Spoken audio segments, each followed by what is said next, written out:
So good evening, എല്ലാവർക്കും നമസ്കാരം. പതിപോലെ Saturday ഒരു അവയർനെസ് ടോപ്പിക്കാണ്, പ്രത്യേകിച്ച് സൈക്കോളജിയുമായി ബന്ധപ്പെട്ട്. ജോർജ് സാറിൽ നമ്മൾ കേൾക്കാൻ പോകുന്നത് നമ്മൾ എങ്ങനെയാണ് വാച്ച് ചെയ്യപ്പെടേണ്ടതാണ്. Watching your watch to enjoy your life. തീർച്ചയായിട്ടും എന്താണ് ആ വിഷയത്തിൻ്റെ കണ്ടന്റ് എന്നുള്ളത് ജോർജ് സാറിലൂടെ തന്നെ നമുക്ക് മനസ്സിലാക്കാം. എല്ലാവരെയും സ്വാഗതം ചെയ്യുന്നു. അതോടൊപ്പം George sir, you are welcome. Thank you sir.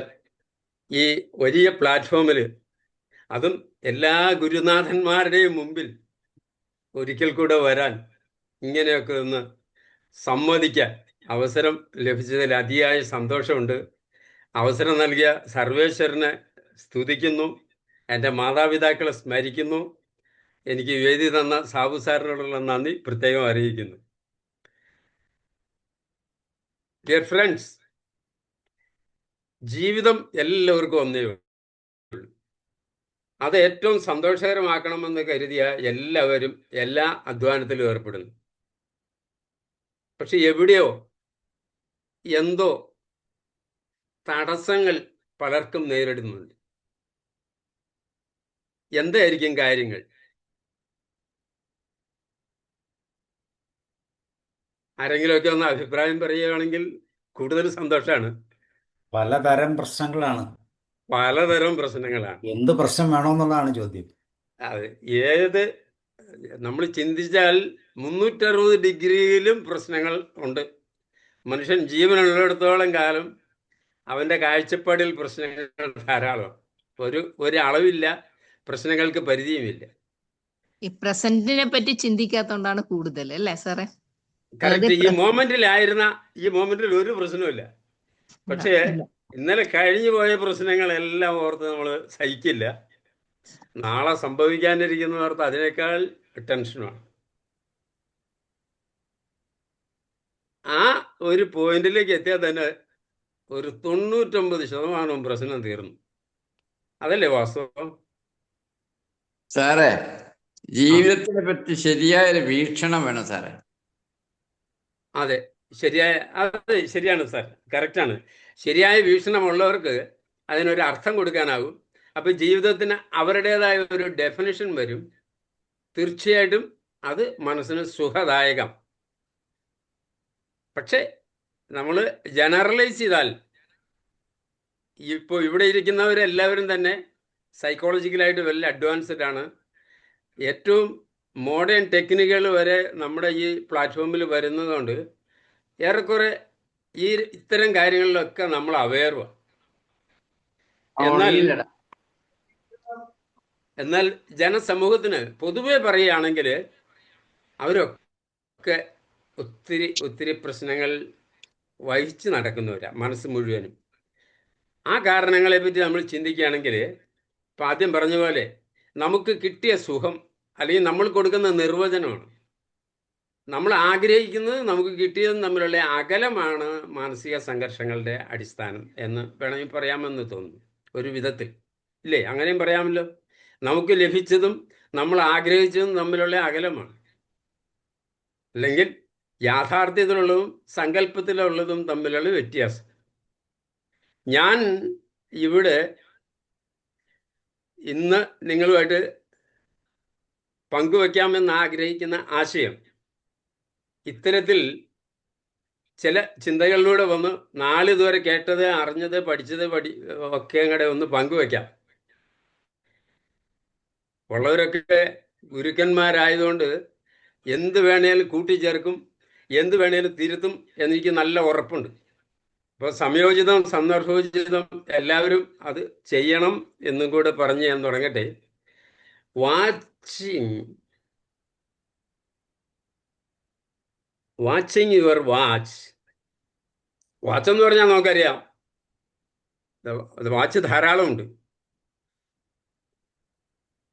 Watch ഒട്ടേറെ മോഡലുണ്ട്, ഒട്ടേറെ വെറൈറ്റി ഉണ്ട്. സൂക്ഷ്മമായി സമയം ഫ്രാക്ഷണൽ സെക്കൻഡ് വരെ കാണിക്കുന്ന വിധത്തിലുള്ള ഘടികാരങ്ങൾ. വാച്ചിങ് എന്ന് പറയുമ്പോൾ സൂക്ഷ്മമായ നിരീക്ഷണങ്ങളാണ്, ഒരു കണ്ടിന്യൂസ് പ്രോസസ്സ്, അല്ലേ? ഞാനിവിടെ കാണിക്കുന്നത് നമ്മുടെ കാവൽ നിൽക്കുന്ന അതിർത്തി പ്രദേശങ്ങളിലെ പട്ടാളക്കാരുടെ രംഗങ്ങളാണ്. 24 മണിക്കൂറും 365 ദിവസവും ഒരു വ്യത്യാസവുമില്ല. മഞ്ഞും മഴയും തണുപ്പും ഒക്കെ ഒരുപോലെ അവരെ സംബന്ധിച്ചിടത്തോളം ഡ്യൂട്ടിക്കൊന്നും ഒരു കോംപ്രമൈസും ഉള്ള കാര്യമല്ല. അവരൊക്കെ അങ്ങനെ കഷ്ടപ്പെടുന്നതുകൊണ്ട് നമ്മളൊക്കെ ഇങ്ങനെ സുഖമായിട്ട് ഇവിടെ ഇരിക്കുന്നു, ആസ്വദിക്കുന്നു ജീവിതം. ഈ വാച്ചിങ് വിട്ടിട്ട് അടുത്ത വാച്ചാണ്. സാറേ, എൻ്റെ PPT കാണാൻ പറ്റുന്നില്ലേ? ഷെയർ ചെയ്യാൻ കാണാം വായിക്കാൻ കാണാം പറ്റുന്നില്ലേ? കാണാം കാണാം കാണാം. ഓക്കെ. Yes yes.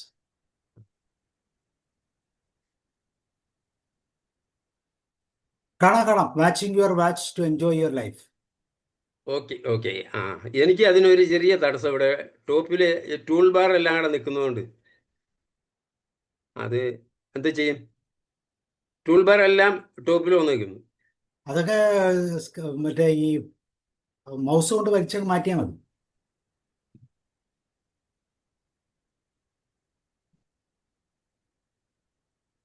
ഓട്ടെ, സാരമില്ല.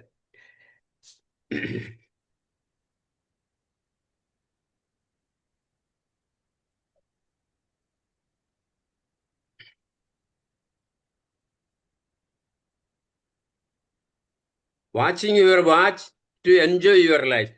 ഈ വാച്ചിൽ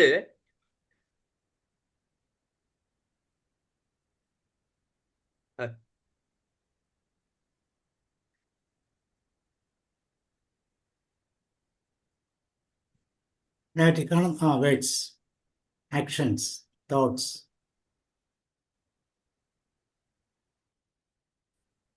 ഞാൻ ഉദ്ദേശിച്ച വാച്ച് ഈ വാച്ചാണ് ഇവിടെ ഇപ്പോൾ പറയാൻ ആഗ്രഹിക്കുന്നത്. ഒന്ന് വായിക്കോ sir, please. Watch, words, actions, thoughts, character and habit. Okay, എല്ലാം ഇതിനകത്തുണ്ട്. നമ്മുടെ വാക്കുകൾ, നമ്മുടെ ആക്ഷൻസ്, നമ്മുടെ ചിന്തകൾ, നമ്മുടെ ശീലങ്ങൾ, നമ്മുടെ സ്വഭാവങ്ങൾ, ഇതെല്ലാം ഒന്ന് വാച്ച് ചെയ്യാൻ പറ്റിയാൽ ആ വാച്ചിങ് നോ ഡൗട്ട് നമ്മുടെ ജീവിതം ഏറ്റവും സുഖകരമാക്കി തീർക്കും എന്നുള്ളതിന് സംശയമില്ല. ട്രാൻസാക്ഷൻ അനാലിസിസ് എന്ന് പറയുന്ന സാധാരണക്കാരൻ്റെ ആ മനഃശാസ്ത്രം, അതിനെ ബേസ് ചെയ്താണ് ഞാൻ ഇത് ഇങ്ങനെ പറയാൻ ആഗ്രഹിക്കുന്നത്. അതിൽ നമ്മൾ പ്രധാനമായി കണ്ടിട്ടുള്ള ഓരോന്ന് വെച്ച് പറയുന്നത് ഇതൊക്കെ നമ്മുടെ വാക്ക്, നമ്മുടെ നടപ്പ്, നമ്മുടെ ചിന്തകൾ, പെരുമാറ്റങ്ങൾ, ശീലങ്ങൾ, ഇതെല്ലാം ബന്ധങ്ങളെ സ്വാധീനിക്കും. അതുകൊണ്ട് തന്നെ ഇത്തരം കാര്യങ്ങളിൽ ഒരു വീഴ്ചയോ ഒരു പോരായ്മയോ ഒരു നെഗറ്റീവ് ആയിട്ടുള്ള ഒരു ഒരു ഒരു ഒരു ഒരു സ്വാധീനം ഇതിലെവിടെ ഉണ്ടായാലും അത് ബന്ധങ്ങളെ ബാധിക്കും എന്നുള്ളതിനും സംശയമില്ല. വിയോജിപ്പ് ആർക്കെങ്കിലും ഉണ്ടോ? ഇല്ല സർ. നന്നായി. തക്ക സമയത്തുള്ള ആ ഒരു വാക്ക് തന്നെ ഒരുപക്ഷെ ഏറ്റവും സന്തോഷകരം എന്നുള്ളതിനേക്കാൾ ഒരു ഇടപെടുന്ന, എല്ലാ ഇടപാടുകളാണല്ലോ, ജീവിതം മുഴുവൻ ഇടപാടുകളാണ്. മറ്റുള്ളവരോടും പ്രകൃതിയോടും ഉള്ള ഇടപാടാണ് നമ്മുടെ ജീവിതം മുഴുവൻ. ഓരോ ട്രാൻസാക്ഷനിലും ഇടപെടുന്ന, അവരനു കൂടെ സുഖവും സന്തോഷവും നൽകുന്ന പ്രവൃത്തിയാണെങ്കിൽ, അല്ലെങ്കിൽ ആക്ഷനാണെങ്കിൽ, വാക്കുകളാണെങ്കിൽ, പെരുമാറ്റങ്ങളാണെങ്കിൽ അവർക്ക് സന്തോഷം, അവരിൽ നിന്നും സന്തോഷകരമായ പ്രതികരണങ്ങൾ, പ്രേരണകൾ നമ്മളിലേക്ക് ഉണ്ടാവും. ആ പ്രചോദനം നമ്മളിലും ഒരു സുഖകരമായ അവസ്ഥ സൃഷ്ടിച്ചുകൊണ്ടിരിക്കും. ജീവിതം സന്തോഷകരമാക്കാൻ അത് മതി എന്നുള്ള ആ ഒരു ചിന്തയിലാണ് ഇതൊക്കെ ഇങ്ങനെ പറഞ്ഞു വന്നത്. അങ്ങനെ നോക്കുമ്പോൾ നോക്കൂ, ലൈഫ് പൊസിഷൻസ് ഒരു കാര്യത്തിലും അധികം വിശദീകരണം വേണ്ടി വരില്ല എന്ന് ഞാൻ കരുതുന്നു. എവിടെയെങ്കിലും കൂടുതൽ എന്തെങ്കിലും പറയണമെന്ന് ആരെങ്കിലും പറയുകയാണെങ്കിൽ ആ കാര്യത്തിൽ മാത്രം നമുക്ക് കുറച്ചുകൂടെ ഫോക്കസ് ചെയ്യാം. അതല്ലെങ്കിൽ കാരണം ഇവിടെ ഇരിക്കുന്നവരൊക്കെ ലൈഫ് പൊസിഷനെ കുറിച്ച് ക്ലാസ് എടുക്കാൻ പറ്റുന്നവരാണ്. ആ ഒരൊറ്റ സബ്ജക്റ്റ് തന്നെ ഒരു ക്ലാസ്സിന് പോരാ സമയം എന്നുള്ള വിധത്തിൽ അറിവുള്ളവരാണ്. I am okay, you are okay. ഈ ഒരു പൊസിഷനിൽ നമ്മളുടെ ഇടപാടുകൾ ഒക്കെ നമ്മളിപ്പോൾ ആദ്യം സ്ട്രോക്കിൻ്റെ ഒരു തലത്തിലാണ്, സംസാരത്തിൻ്റെ തലത്തിലാണ്. അന്യന് പ്രേരണ തരുന്ന വിധത്തിലുള്ള, പ്രേരണ കൊടുക്കുന്ന വിധത്തിലുള്ള, അവന് സുഖം കൊടുക്കുന്ന വിധത്തിലുള്ള ഒരു പോസിറ്റീവ് സ്ട്രോക്ക് ആയിരിക്കും I am okay, you are okay life പൊസിഷനിലുള്ളവരിൽ നിന്നുണ്ടാവുക. അവരുടെ പ്രതികരണം അപ്രോപ്രിയേറ്റ് ആയിരിക്കും, ഏറ്റവും സ്യൂട്ടബിൾ വേർഡ്സ് ആയിരിക്കും ഉപയോഗിക്കുക, ഇല്ലേ? അതുപോലെ തന്നെ അനുചിതമായ ഒന്നും അവരിൽ നിന്നുണ്ടാവുകയില്ല. മറിച്ച് I am not okay, you are okay എന്നുള്ള ഒരു അവസ്ഥയിലുള്ള ലൈഫ് പൊസിഷനാണ് അയാൾക്കുള്ളതെങ്കിൽ ഒരു ഇൻഫീരിയോറിറ്റി കോംപ്ലക്സിൻ്റെ സ്വാധീനം ഉണ്ടാവും. അതിനെ തുടർന്ന് പല കാര്യങ്ങളിലും പിന്നോക്കം വലിയുന്ന ഒരു മാനസിക ഭാവമായിരിക്കും. അങ്ങനെയുള്ള ഒരാൾ പോസിറ്റീവായിട്ടുള്ള പ്രതികരണങ്ങൾ കൊടുക്കാൻ സ്വയം നിയന്ത്രിക്കും. പേടിയാണ്. അയാളുടെ സംസാരത്തിൽ നിന്ന് അപരനൊരു സുഖം കിട്ടണം എന്നില്ല. പലപ്പോഴും പിന്മാങ്ങുന്ന വിധത്തിലുള്ള അല്ലെങ്കിൽ നിരാശാജനകമാകുന്ന അതിലേക്ക് പ്രേരിപ്പിക്കുന്ന ഒരു ഘടകം അയാളിലുണ്ടാവും. മറിച്ച് I am okay, you are not okay എന്നുള്ള കണ്ടീഷനാണെങ്കിൽ ഇവരൊരു സുപ്പീരിയോറിറ്റി കോംപ്ലക്സ് ആയിരിക്കും. കുറ്റപ്പെടുത്താനുള്ള വാസന, അല്ലെങ്കിൽ അത് ശരിയാണെന്ന് അംഗീകരിക്കാൻ പറ്റാത്ത വിധത്തിലുള്ള വാസന, ഇടപെടുന്ന ആളെ അവഗണിക്കുന്ന തരത്തിലുള്ള പെരുമാറ്റവും സംസാരവും, അതും സുഖകരമാവില്ലല്ലോ. ഏറ്റവും ഒടുവിലത്തെ life positions I am not okay, you are not okay. പരമദയനീയമായ വ്യക്തിഭാവം, അടിസ്ഥാന മനോഭാവമാണ്. ആ വ്യക്തി ഒരു ഒരു ഒരു ഒരു മനസാക്ഷി ഇല്ലാത്ത ക്രൂരനായ ഒരു മനുഷ്യനിൽ നിന്നുണ്ടാകാവുന്ന എന്തുമായിരിക്കാം അയാളുടേത്. ഒരു മൂല്യങ്ങൾക്കും വില കൊടുക്കാൻ അയാൾക്ക് അറിയില്ല. വസ്തുതയിൽ അതാണ് സത്യം. അറിയില്ല എന്ന് വിലയിരുത്തുന്നതിനേക്കാൾ ഉപരി അയാൾ അങ്ങനെ ചെയ്യുന്നില്ല എന്ന് പറയാനാണ് സമൂഹം എപ്പോഴും ചിന്തിക്കുള്ളൂ. അറിയില്ല എന്ന് പറയുന്ന ഒരു പക്ഷേ ഈ പ്ലാറ്റ്ഫോമിൽ ഇരിക്കുന്നവരൊക്കെ പറഞ്ഞു തരും. കാരണം അവനതിനുള്ള കഴിവില്ല, അവൻ്റെ ഗതി അതാ, അവൻ്റെ മാനസികാവസ്ഥ അതാ എന്നൊക്കെ വിലയിരുത്തുന്ന ഇങ്ങനെയുള്ള തലങ്ങളിലുള്ളവർക്കൊക്കെയാണ് പറ്റുക. മറ്റുള്ളവരെ സംബന്ധിച്ചിടത്തോളം തീർച്ചയായിട്ടും അവനത് മനഃപൂർവ്വം ചെയ്യുന്നില്ലെന്നേ പറയും. അപ്പോൾ ലൈഫ് പൊസിഷൻസ് വെച്ച് നോക്കുമ്പോൾ നമുക്ക് ഇങ്ങനെയാണ് കാണാൻ പറ്റുക. ഈ ഓക്കെ എന്ന് പറയുന്നത് എല്ലാവരും കേട്ടിട്ടുണ്ടല്ലോ, എല്ലാവരും പറയാറുണ്ട്. എന്താ ഓക്കെ എന്ന് പറഞ്ഞാൽ അതിനർത്ഥം കൊടുക്കുന്നത്? All correct. ആരെങ്കിലും ഒന്ന് പറയുമോ please? All correct. All correct. All correct എന്ന് പറയുന്ന ഒരു ഗ്രീക്ക് വേർഡാണ്, നോട്ട് നമ്മൾ ഉപയോഗിക്കുന്ന ആൾ കറക്റ്റ്. ഓക്കെ എന്ന് പറയുന്നത് ഓൾ കറക്റ്റ് ആണ്. OLLKORRECT എന്ന വിധത്തിലുള്ള ഓൾ കറക്റ്റ് ആണ്. ഓക്കെ. അപ്പോൾ ലൈഫ് പൊസിഷനിലൂടെ ഉള്ള കാഴ്ചപ്പാടിൽ നോക്കുകയാണെങ്കിൽ നമുക്ക് അങ്ങനെ കാണാം. പിന്നെ അടുത്തൊരു കാഴ്ചപ്പാട് സ്ട്രോക്കിൻ്റെ തലത്തിൽ നിന്ന് നോക്കുകയാണെങ്കിൽ,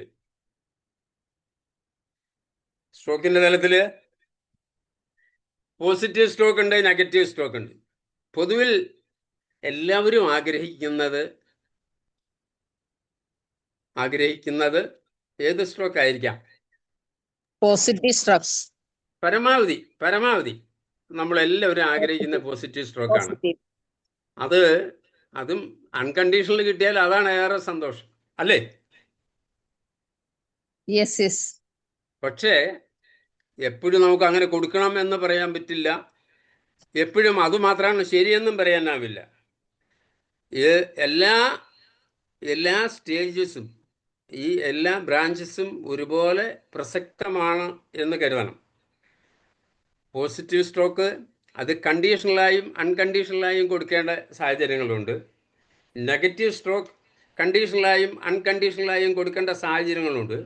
അവിടെ അത് അനുചിതമായി കൊടുക്കാൻ ഇടവന്നാലും നമ്മൾ ആദ്യം പറഞ്ഞതുപോലെ ബന്ധങ്ങൾ അതിനെ അതിൻ്റേതായ തലത്തിൽ അത് മാച്ച് ചെയ്യാത്ത ഒരു പ്രയോഗമാണെങ്കിൽ അത് നിരർത്ഥകമല്ലേ.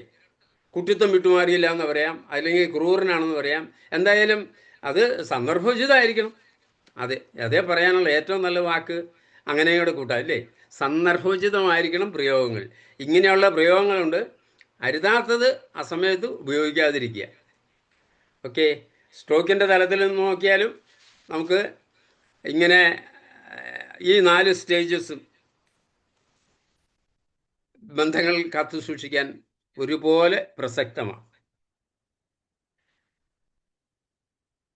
ഇനി സ്ട്രോക്കിൻ്റെ ബേസിലും സ്ക്രിപ്റ്റിൻ്റെ തലത്തിലാണെങ്കിൽ ഈഗോ സ്റ്റേറ്റ്സിലാണെങ്കിൽ നമ്മൾ പൊതുവെ parent, adult, child 3 ego state. ഈ 3 ഈഗോ സ്റ്റേറ്റിലും ഓരോരുത്തരുടെയും വ്യക്തിത്വം രൂപപ്പെട്ടിരിക്കുന്നത് മാതാപിതാക്കളുടെ ആ പേഴ്സണാലിറ്റി സ്ട്രക്ചറിൽ നിന്നാണ് ഇല്ലേ. എൻ്റെ മാതാവിൻ്റെയും പിതാവിൻ്റെയും ആ പേരൻറ്റും അഡൾട്ടും ചൈൽഡും അത് സംയോജിച്ചാണ് എന്നിൽ രൂപപ്പെട്ടിരിക്കുന്ന എൻ്റെ പേരൻറ്റും അഡൾട്ടും ചൈൽഡും.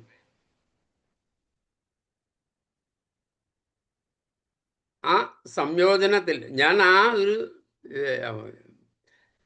നേച്ചറും നർച്ചറും എനിക്ക് അവരുമായി ബന്ധപ്പെട്ടുള്ളതേ ഉള്ളൂ. നേച്ചർ എന്ന് പറയുന്നത് നമ്മൾ ജൈവികമായി പാരമ്പര്യമായി നമ്മുടെ ജന്മം കൊണ്ട് നമുക്ക് കിട്ടുന്നതും, നർച്ചർ നമ്മുടെ പരിസ്ഥിതി സാഹചര്യങ്ങൾ കൊണ്ട് നമ്മളെ രൂപപ്പെടുത്തുന്നതുമായ 2 ഘടകങ്ങളും കുടുംബത്തിൽ നിന്ന് കിട്ടുന്നു, മാതാപിതാക്കളിൽ നിന്ന് കിട്ടുന്നു അല്ലേ. അവിടെയും ആ രൂപപ്പെട്ടിരിക്കുന്നത് അവരുടെയൊക്കെ ആ ക്വാളിറ്റിയുടെ ബേസിൽ കൂടിയാണ്. അതുകൊണ്ട് എല്ലാവരിലും ഒരുപോലെ ആകില്ല, ഏറ്റക്കുറച്ചിലുകൾക്ക് സാധ്യതയുണ്ട്. അപ്പോൾ ആ ന്യൂനതകളും പോരായ്മകളും ഉണ്ട് എങ്കിൽ അത് പരിഹരിക്കപ്പെടാൻ സാധിക്കുന്നത് അയാളുടെ അഡൾട്ട് ഈഗോ മെച്യൂർഡായി കഴിയുമ്പോഴാണ്. അഡൾട്ട് ഈഗോ മെച്യൂർഡായി കഴിഞ്ഞാൽ തീർച്ചയായിട്ടും സന്ദർഭോചിതം, സമയോചിതം ഉള്ള വാക്കുകൾ, പെരുമാറ്റങ്ങൾ, സംസാര ഇടപെടലുകളെല്ലാം, എല്ലാ ട്രാൻസാക്ഷനും അതിന് മെച്യൂർഡായിക്കൊള്ളും. പക്ഷേ ആദ്യം നമ്മൾ സ്ട്രോക്കിൻ്റെ കാര്യം പറഞ്ഞതുപോലെ ചൈൽഡ് ഈഗോയിൽ ഒത്തിരി വകഭേദങ്ങളുണ്ട്.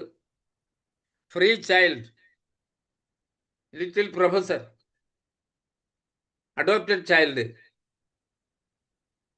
ചൈൽഡ് തന്നെ കോംപ്ലിയന്റ് ചൈൽഡും റിബലസ് ചൈൽഡും.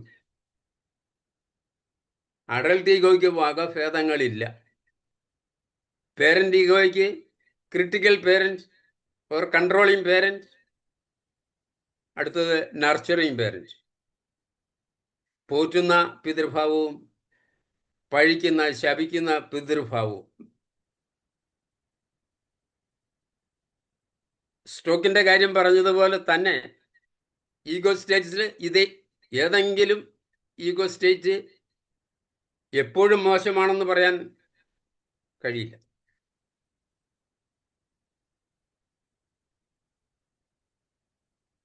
സമയോചിതം, സന്ദർഭോചിതം ഇതെല്ലാം പ്രയോഗിക്കേണ്ടി വരും.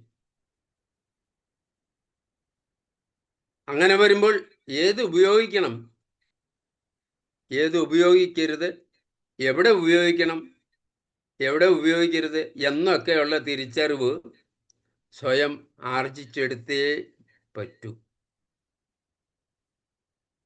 അങ്ങനെയുള്ളവർക്ക് ജീവിതത്തിൽ വിജയിക്കാനാകൂ. നമ്മൾ തുടക്കത്തിൽ സൂചിപ്പിച്ചതുപോലെയുള്ള പ്രയാസങ്ങളുടെ അളവ് കുറച്ച് കുറച്ച് അനുഭവിച്ചുകൊണ്ട് ജീവിക്കാൻ അവർക്കേ ആവും. വാസ്തവത്തിൽ ജീവിതത്തിൽ ആർജിക്കേണ്ടത് ഈ ഒരു തിരിച്ചറിവ്. സമയോചിതം, സന്ദർഭോചിതം, ഉപയോഗിക്കേണ്ട വാക്കുകളും പെരുമാറ്റ രീതികളും. ഇല്ലേ? എന്താണ് ആരും അഭിപ്രായം എന്തെങ്കിലുമൊക്കെ ഒന്ന് പറയാനുണ്ടെങ്കിൽ ഏതെങ്കിലുമൊക്കെ ഒന്ന് സൂചിപ്പിക്കുന്നത് രസകരമാണ്, എനിക്കും സന്തോഷകരമാണ്. ശരിയാണ് സാർ, സാർ പറഞ്ഞതൊക്കെ പൂർണ്ണമായിട്ടും അംഗീകരിക്കുന്നു. എന്തെങ്കിലും കൂട്ടിച്ചേർക്കാൻ, തിരുത്താൻ സാർ പറഞ്ഞത് ഉണ്ടെങ്കിൽ അവസാനം അതിനുള്ള അവസരമോ? അവസാനം ചേർക്കാം. Okay, thank you sir. പിന്നെ ചൈൽഡ് ഈഗോയിൽ ലിറ്റിൽ പ്രൊഫസറും ഫ്രീ ചൈൽഡിലൊന്നും ഇല്ലായെങ്കിൽ, ഫ്രീ ചൈൽഡിലൊക്കെ അല്പം ശുഷ്കമായി പോയാൽ ജീവിതം പിന്നെ ഒട്ടും ആസ്വദിക്കാൻ കഴിയില്ലല്ലോ.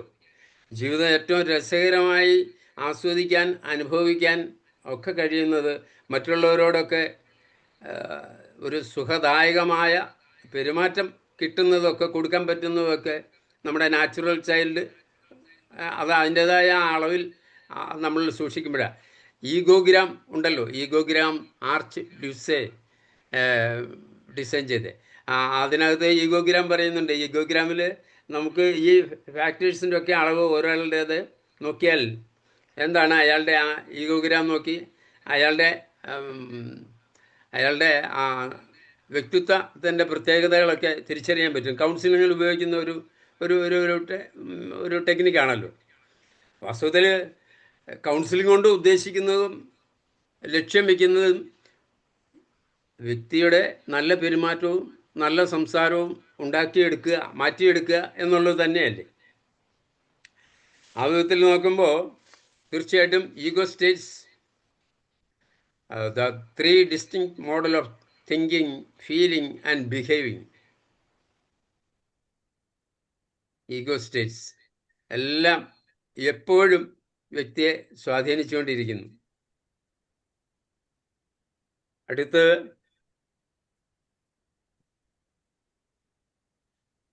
Structural pathology, contamination. ചൈൽഡ് കണ്ടാമിനേഷനുണ്ട്, പേരൻ്റ് കണ്ടാമിനേഷനുണ്ട്. എന്ന് പറഞ്ഞാൽ നമ്മുടെ പക്വമായ ആ അവസ്ഥയെ വളരാൻ അനുവദിക്കാത്ത വിധത്തിൽ ശിശുഭാവം കയറി അങ്ങോട്ട് സംക്രമിക്കുക, അല്ലെങ്കിൽ പിതൃഭാവം കയറി അതിനെ മൂടുക. രണ്ടായാലും അയാളുടെ വ്യക്തിത്വം പരമദയനീയമായി തീരും. അവിടെ ശിശുഭാവത്തിൻ്റെ പ്രസരമാണെങ്കിൽ കുട്ടിത്വം വിട്ടുമാറാത്ത പെരുമാറ്റം. നമ്മൾ പ്രായമായാലും എന്താ ഇപ്പോഴും കൊച്ചു പിള്ളേരെ പോലെയൊക്കെ പെരുമാറണേ, പക്വത വന്നില്ലല്ലോ എന്നൊക്കെ പറയാൻ ഇടവരുന്നത് ഇത്തരത്തിലുള്ള വ്യക്തികളുടെ പെരുമാറ്റത്തിൽ നിന്നാണ്.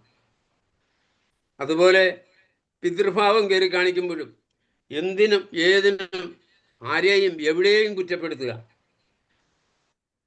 കൂടെയുള്ളവരെ കുറ്റപ്പെടുത്തുന്നതിനേക്കാൾ ഉപരി മേലുള്ളവരെയും കുറ്റം പറഞ്ഞ് നടക്കുമ്പോൾ അയാളുടെ ജീവിതം ഒട്ടും സ്വസ്ഥത ഉള്ളതായി തീരാൻ സാധ്യതയില്ല.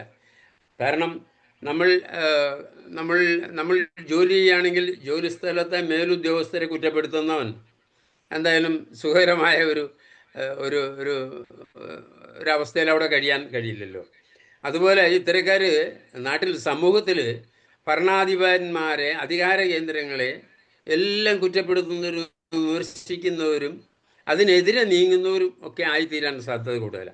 അത്തരക്കാരുടെ മാനസികാവസ്ഥ ഇതാണ്. അല്ലയോ അറ്റാരും ചെയ്യുന്നൊന്നും ശരിയല്ല.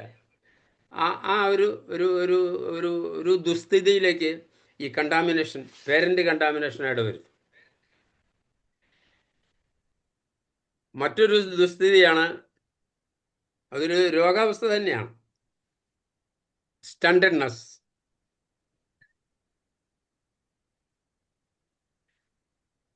പിതൃഭാവം മുരടിച്ചുപോയി.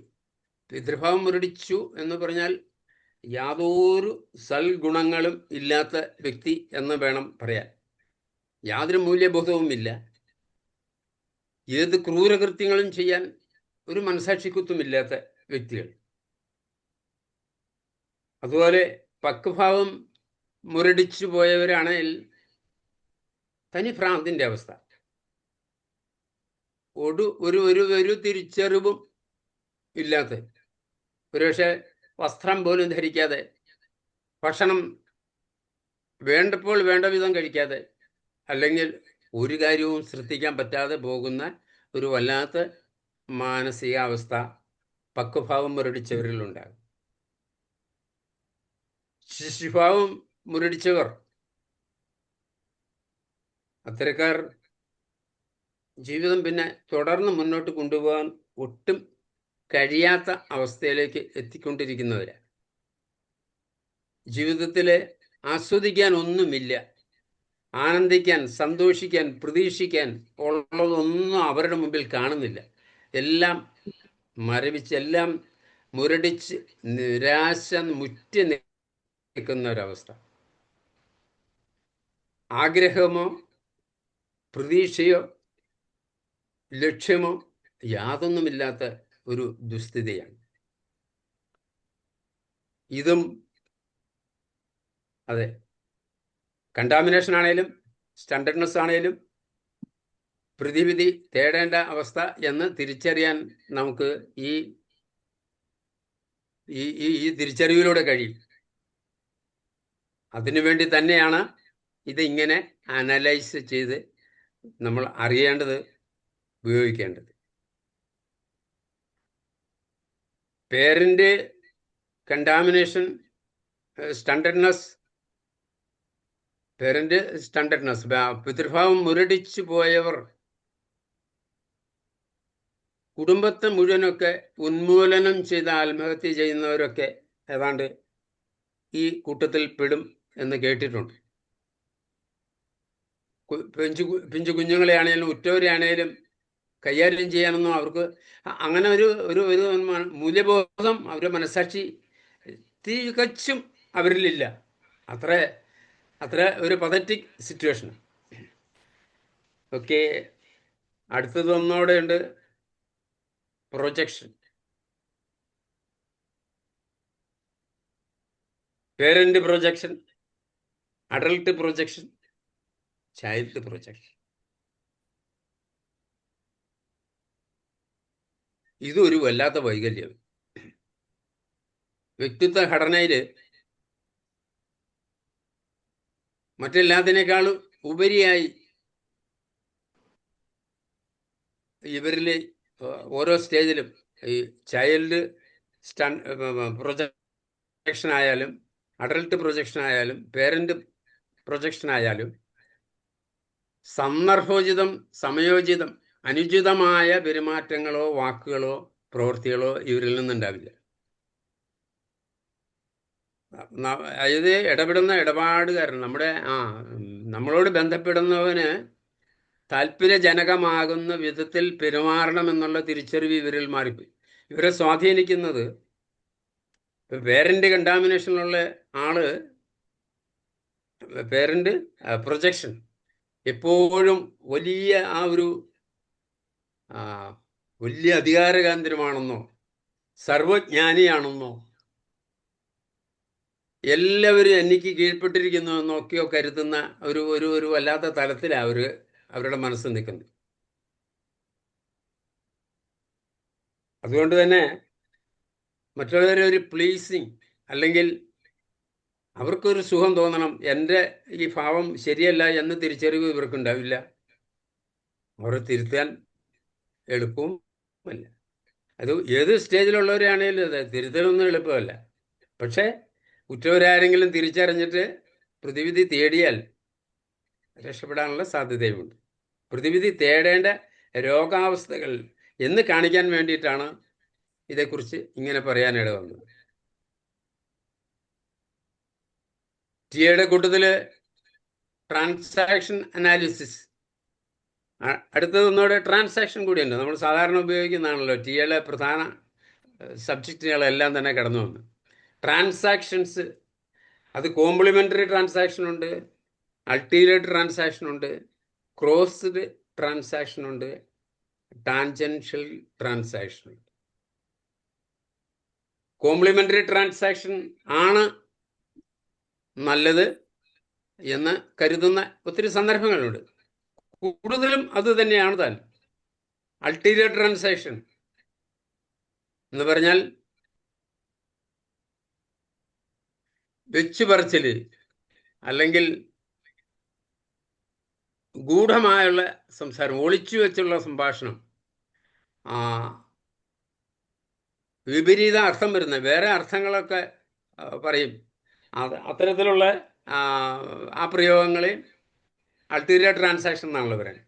ക്രോസ്ഡ് ട്രാൻസാക്ഷൻ എന്ന് പറഞ്ഞാൽ വിരുദ്ധ സംഭാഷണം, അതപ്പോൾ തന്നെ മുറിയും, അത് തുടരില്ല.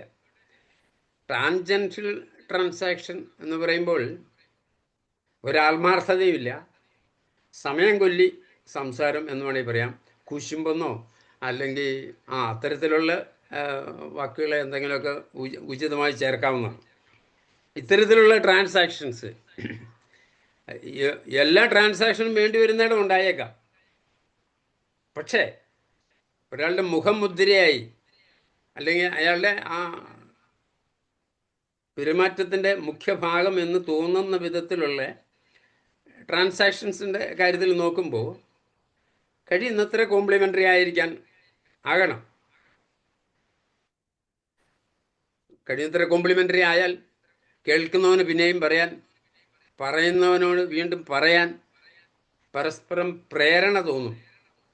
മറിച്ച് ഉള്ള ട്രാൻസാക്ഷൻസ് ഒന്നും അവരിൽ ആ പ്രേരണ ഉളവാക്കിയെന്ന് വരില്ല. അപ്പോൾ അവരന് സുഖദായകം ആയിരിക്കുന്ന വിധത്തിൽ ട്രാൻസാക്ഷൻ നടത്തുന്നതിനും നമ്മൾ കരുതലുള്ളവരായിരിക്കണം. പരമാവധി ഒഴിവാക്കേണ്ടതാണ് അൾട്ടീരിയർ ട്രാൻസാക്ഷനും ക്രോസ്ഡ് ട്രാൻസാക്ഷനും ടാൻജൻഷ്യൽ ട്രാൻസാക്ഷൻ.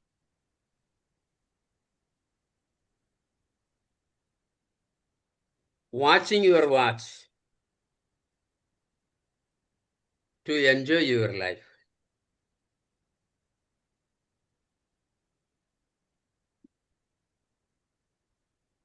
നമ്മുടെ വാക്കില്, നമ്മുടെ പെരുമാറ്റത്തില്,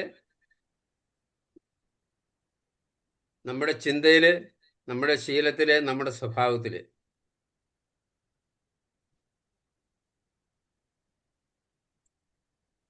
അനുയോജ്യമായ വിധത്തില് ഇടപെടുന്ന ആളുമായിട്ടുള്ള ബന്ധത്തിൻ്റെ തലത്തിൽ ഏറ്റവും യോജിച്ച വാക്കുകൾ ഉപയോഗിക്കാൻ അല്ലെങ്കിൽ യോജിച്ച പെരുമാറ്റം നടത്താൻ നമുക്കാവുക, നമ്മളോട് ബന്ധപ്പെടുന്നവർക്ക് അത് ഒരു അരോചകമായ അല്ലെങ്കിൽ അസ്വസ്ഥത ഉളവാക്കുന്ന ഒരു ജീവിത സാഹചര്യം ഉണ്ടാക്കാതിരിക്കും.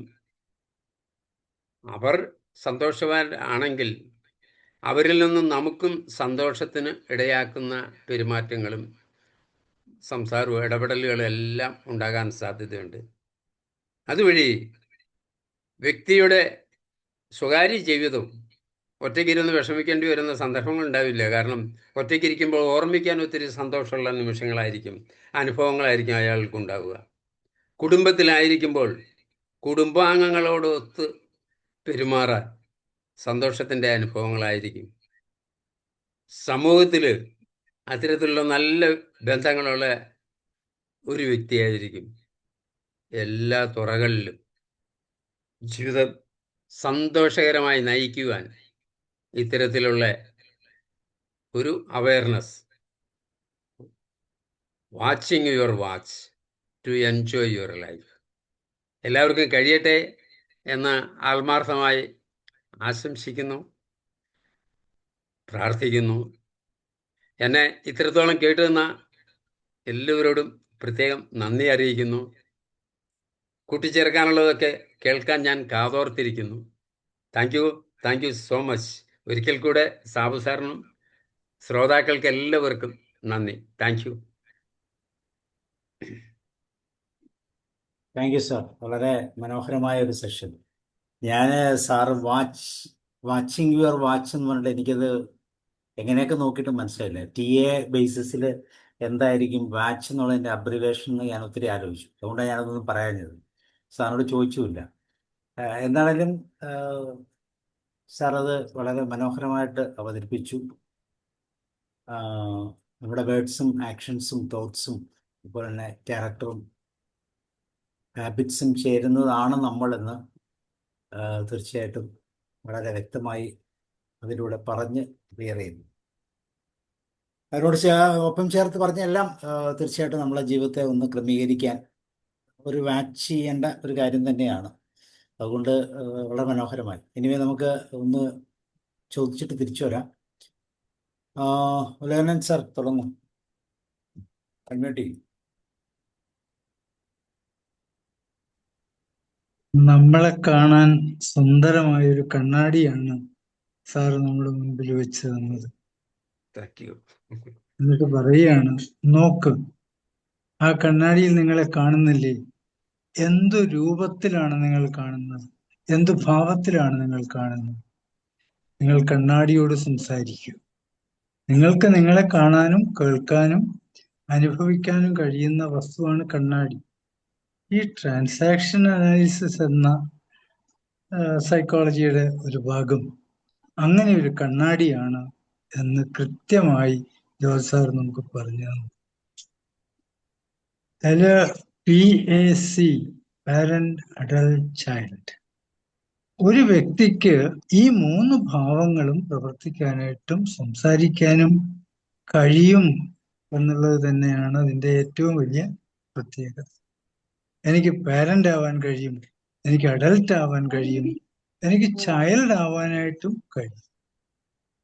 അപ്പൊ നമുക്ക് ഓരോ സെക്കൻഡിലും നമ്മളെ തന്നെ മാറ്റിക്കൊണ്ടു പോകാൻ കഴിയുന്നുണ്ട്. പക്ഷെ സാറ് അവർ പറഞ്ഞത് അനുയോജ്യമായ സമയത്ത് അനുയോജ്യമായ ഭാവമാണ് കാണിക്കേണ്ടത് എന്നാണ്. അവിടെയാണ് നമ്മളൊക്കെ പരാജയപ്പെടുന്നത്. ഞാൻ കാണിക്കേണ്ട സമയത്താണോ എൻ്റെ ഭാവം ഞാൻ കാണിച്ചത്? ഞാൻ പറയേണ്ടവരോടാണോ ഞാൻ ഈ വാക്കുകൾ സംസാരിച്ചത്? അതിനെക്കുറിച്ച് നമുക്കൊരു ഉത്ബോധം വന്നാൽ മാത്രമേ ഈ ട്രാൻസാക്ഷൻ അനാലിസിസിന്റെ തിയറി നമ്മുടെ ജീവിതത്തിലേക്ക് പകർത്തി നമുക്ക് മുന്നേറാൻ പറ്റുള്ളൂ. ഇത് വേറെ ആർക്കും വേണ്ടിയിട്ടല്ല. ബഹുമാനായ ജയൻ സാർ ഒരു കാര്യം പറയാറുണ്ട്. നിങ്ങളെ ഒരാള് ചീത്ത വിളിക്കുന്നു, കഴുതേ എന്നാണ് നിങ്ങളെ വിളിക്കുന്നത് ഒരാള് എങ്കിൽ, അയാളോട് നിങ്ങൾ മറിച്ച് ചീത്ത വിളിക്കുമ്പോൾ നിങ്ങൾ കഴുതയാവുകയാണ്. അതിനു പകരം നിങ്ങൾ അയാളോട് പറയേണ്ടത്, നീ എന്തിനാണ് കണ്ണാടി നോക്കി സംസാരിക്കുന്നത്? ഒരൊറ്റ ചോദ്യം മതിയോ? അപ്പൊ ആരാണ് കഴുത എന്ന് അദ്ദേഹത്തിന് മനസ്സിലാവും. ആ ചിത്രം തന്നെയാണ് ഇവിടെ നമ്മളോട് കാണിക്കുന്നത്. പാരന്റ് ചിലപ്പോ അഡൽട്ടായി പെരുമാറുന്ന അവസ്ഥകളുണ്ട്, തിരിച്ചും അഡൽട്ട് പാരന്റ് ആവുന്ന അവസ്ഥയുണ്ട്. സാറ് പറയാൻ വിട്ടുപോയ ഒരു കാര്യമുണ്ട്. ചൈൽഡ് ചിലപ്പോൾ പാരന്റ് ആയിട്ട് അങ്ങോട്ട് പെരുമാറും. അതാണ് നമുക്ക് സഹിക്കാൻ പറ്റാത്തൊരു കാര്യം. നീ എന്നൊരു അപ്പനെ പോലെ സംസാരിക്കുന്നത് നമ്മളൊക്കെ കേൾക്കുന്നതാണ്. അപ്പനാവാൻ കഴിയാത്ത കുഞ്ഞ് ഇപ്പൊ തന്നെ അപ്പനായാലുള്ള സ്ഥിതി വളരെ ദയനീയമാണ്. പ്രത്യേകിച്ച് അമ്മമാരോടും പെങ്ങന്മാരോടൊക്കെ പറയുന്ന വാക്കുകൾ കുട്ടിക്ക് അറിഞ്ഞിട്ടാണോ അതോ അവൻ മറ്റുള്ളവരിൽ നിന്ന് കേട്ടുപഠിച്ചതിന്റെ റിസൾട്ടാണോ? കേട്ടുപഠിച്ച റിസൾട്ട് ആകുമ്പോൾ എവിടെ പ്രയോഗിക്കണമെന്ന് ആ കുട്ടി പഠിച്ചില്ല, അല്ലെങ്കിൽ അവനെ പഠിപ്പിച്ചില്ല, തിരുത്തേണ്ട സ്ഥലത്ത് തിരുത്തി. വളരെ രസകരമായ TA ഏറ്റവും കാതലായ ഭാഗമാണ് ഇന്ന് ഞങ്ങൾക്ക് തന്നത്. ഒത്തിരി നന്ദി, നമസ്കാരം. Thank you. Okay, thank you sir. അമൃതജ്യോതിമ. എല്ലാവർക്കും നമസ്കാരം. Thank you Sabu sir, thank you George sir.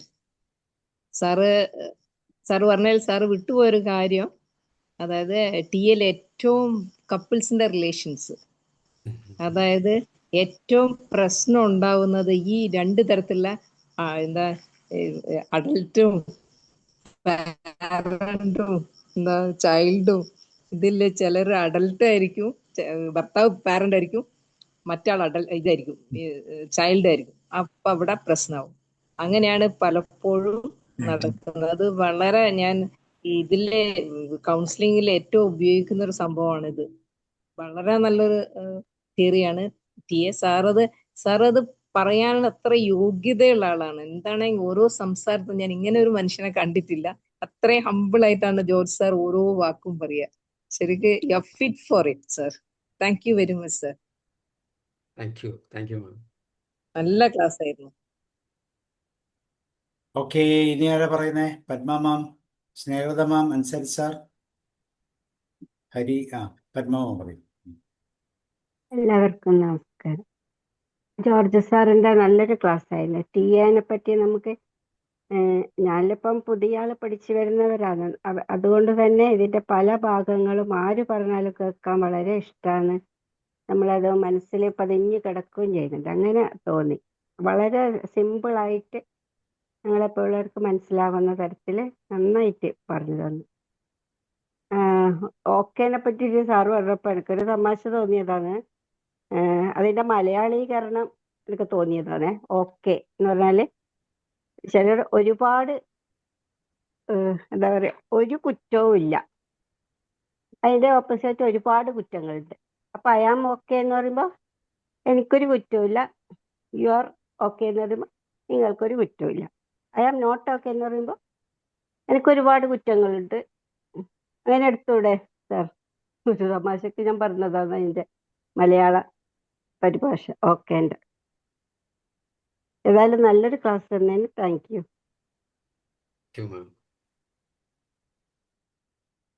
Ansari sir പോയോ? കുഞ്ഞോയി മാസ്റ്റർ കേൾക്കാം? ജേക്കബ് സാർ എന്തെങ്കിലും പറഞ്ഞു? Kunjoyi master. Thank you sir. Yes Sabu sir, പറയും. Thank you sir. വളരെ നല്ലൊരു സെഷനായിരുന്നു sir. I am watching carefully the words of Jose sir.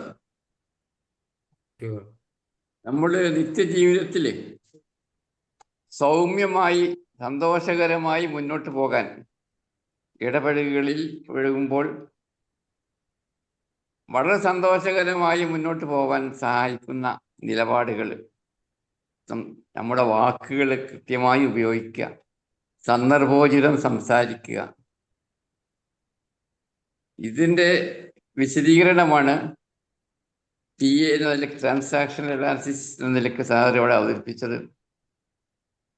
ഇത് നമുക്ക് പരിശീലനത്തിലൂടെ കുറെ മാറ്റിയെടുക്കാനും കഴിയും. ജന്മനാ തന്നെ ചില ആളുകൾ വളരെ പരുഷമായിട്ട് ഒറ്റയടിക്ക് തന്നെ വ്യക്തിബന്ധങ്ങൾ തകർന്നു പോകുന്ന രീതിയിലുള്ള സമീപനങ്ങളുള്ള ചില ആളുകളുണ്ട്. അത് പരമ്പരാഗതമായിട്ട് ജന്മനാ ഒരു ചില ശൈലിയാണത്. അത് എനിക്ക് തോന്നുന്നത് നല്ല പരിശീലനവും നല്ല പിന്നെ ആളുകളുമായിട്ടുള്ള ബന്ധങ്ങളൊക്കെ ഉണ്ടാകുമ്പോൾ മാറ്റിയെടുക്കാൻ കഴിയുമെന്നാണ് ഞാൻ വിചാരിക്കുന്നത്. അങ്ങനെ മാറ്റിയെടുത്തുകൊണ്ട് നമുക്ക് ഇടപഴകുമ്പോൾ ഉണ്ടാകുന്ന സംതൃപ്തി, ജീവിത വിജയം, അത് വലിയ ഒരു അനുഗ്രഹമാണ്. അതിനുള്ള വഴി കാണിച്ചു തന്ന ഈ സെഷന് അവിടെ അവതരിപ്പിച്ച ജോസ് സാറിന് വളരെ നന്ദി സർ. ഇനിയും ഇതിന്റെ തുടർച്ചയായും ക്ലാസ്സുകളുമായി വരണമെന്ന് അപേക്ഷിക്കുകയാണ് sir. Thank you. Thank you sir. Okay, thank you Kunjoyi master. Then ഇനി ആരുള്ള? Snehalatha ma'am, Mathew sir, Sudhodharan doctor, അവർക്കെങ്കിലും പറയാമെങ്കിൽ പറയാം. സാർ ഞാൻ പറഞ്ഞോട്ടെ? പറയും. അപ്പൊ ഈ watching your watch to enjoy your life, ഞാനത് കേട്ടുകൊണ്ടിരുന്നപ്പോൾ ഇന്ന് രാവിലെ മനോരമ പത്രത്തിന്റെ എഡിറ്റ് പേജിൽ നമ്മുടെ വളരെ പ്രശസ്തനായ ഇപ്പൊ മാതൃഭൂമി അവാർഡൊക്കെ കിട്ടിയ മേതിൽ രാധാകൃഷ്ണൻ അദ്ദേഹം പറഞ്ഞിരിക്കുന്നു, എൻ്റെ ജീവിതം ടോട്ടൽ വേസ്റ്റ് ആയിട്ടാണ് ഞാൻ കാണുന്നത്. എൻ്റെ ജീവിതം കൊണ്ട് എനിക്കൊരു ഉപകാരം ഉണ്ടായിട്ടില്ല, ആർക്കും ഒരു ഉപകാരം ഉണ്ടായിട്ടില്ല. ശരിക്കു പറഞ്ഞാൽ ഞാൻ മനസ്സുകൊണ്ട് മരിച്ചു കഴിഞ്ഞു. എൻ്റെ ഔദ്യോഗിക മരണം പൂർത്തീകരണമേ ഉള്ളൂ ഇനി, ഔദ്യോഗിക മരണ പൂർത്തീകരണമേ ഉള്ളൂ ഇനി എന്ന് പറഞ്ഞിട്ട് മാതൃഭൂമിയുടെ മനോരമയുടെ വാചകമേളയിൽ ഈ പ്രശസ്തനായ എഴുത്തുകാരൻ 82-ാമത്തെ വയസ്സിൽ അയാൾ എഴുതി വെച്ചിരിക്കുന്നത്. അയാൾ വലിയ പണ്ഡിതനാണ്. ഞങ്ങളുടെ പാലക്കാട് ആലത്തൂർ പുതിയങ്കം എന്ന് പറഞ്ഞ സ്ഥലത്താണ്. അദ്ദേഹത്തിൻ്റെ അനന്തരവളാണ് മേതിൽ ദേവിക എന്ന് പറഞ്ഞ നർത്തകി. അപ്പോൾ ജീവിതത്തിൽ ഒരുപാട് കാര്യങ്ങൾ നേടിയ ഒരാൾ. കവിത എഴുതും, കഥ എഴുതും, കോളം എഴുതും, വലിയ കമ്പ്യൂട്ടർ വിദഗ്ധനാണ് അദ്ദേഹം. വളരെ വിചിത്രമായ എഴുത്തുകളും ഒക്കെ എഴുതുന്ന ഒരാളാണ്. നമ്മളൊക്കെ വിചാരിച്ച അയാൾ ജീവിതത്തിൽ ഭയങ്കരമായിട്ട് ആസ്വദിച്ച് പ്രശസ്തിയുടെ കൊടുമുടിയിൽ 82-ാം വയസ്സിലൊക്കെ അവാർഡ് കിട്ടുന്നു. പത്രങ്ങളുടെയൊക്കെ മാതൃഭൂമിയുടെയൊക്കെ കവർ പേജായിട്ട് വരുന്നു. പത്രങ്ങളിൽ അയാളുമായിട്ടുള്ള ഇൻ്റർവ്യൂ വരുന്നു. സൺഡേ സപ്ലിമെൻറ്റിൽ വരുന്നു. ചാനലിൽ അയാളുമായിട്ട് മാതൃഭൂമി ചാനലിൽ വലിയ ഇൻ്റർവ്യൂ 1 മണിക്കൂർ നേരത്തെ. ഇതൊക്കെ കണ്ടപ്പോൾ ഞാൻ ധരിച്ചത് ഈ ജീവിത വിജയം അല്ലെങ്കിൽ സന്തോഷം എന്നൊക്കെ പറയുന്നത് ഇതുപോലെയുള്ള ഈ ക്രിയേറ്റിവിറ്റി, എഴുത്തും ഭാഷാപ്രയോഗവും ചപ്ര തലമുടിയും ഒക്കെ ആയിട്ട് വിചിത്ര രീതിയിൽ നടക്കുന്നവരൊക്കെ എൻജോയ് ചെയ്യുന്നു എന്നാണ് ഞാൻ ധരിച്ചത്. പക്ഷെ അദ്ദേഹം ജീവിതത്തിൻ്റെ സായാഹ്നത്തിൽ പറഞ്ഞിരിക്കുന്നത്, എനിക്കൊരു വീടുണ്ടാക്കാൻ കഴിഞ്ഞില്ല. അത് വേറൊരു ഇൻ്റർവ്യൂവിലാണ് ഞാൻ കേട്ടത്. എൻ്റെ മകൾ എന്നെ കുറ്റപ്പെടുത്തുന്നു, അച്ഛൻ വീടും ഒന്നും വെച്ചില്ല, ഞങ്ങൾക്ക് ഇരിക്കാൻ. വാടക വീടുകളിലായിരുന്നു പുള്ളി കഴിഞ്ഞിരുന്നത്. പുള്ളി അന്ന് ധരിച്ചിരുന്നത്, എന്തിനാണ് ഈ പ്രയാസപ്പെട്ടൊരു വീടുണ്ടാക്കുന്നത്, നമ്മൾ മാസം വരുമാനത്തിൽ ഒരു വാടക കൊടുത്താൽ ഈ ഒരു വീട് നിർമ്മാണത്തിൻ്റെ കഷ്ടപ്പാടൊന്നും ഇല്ലാതെ കഴിയാമല്ലോ എന്നൊക്കെ വിചാരിച്ചതാണ്. അപ്പം ഇതിൽ നമ്മുടെ നേരത്തെ നമ്മുടെ ഡിസ്കഷനിൽ കണ്ണാടിയിലൂടെ സ്വയം കാണുന്നു എന്ന് നമ്മുടെ ഉലയനൻ സാർ പറഞ്ഞു. ഈ ക്ലാസ്സിനെ പറ്റിയിട്ട് watching your watch to enjoy your life എന്നുള്ളത്.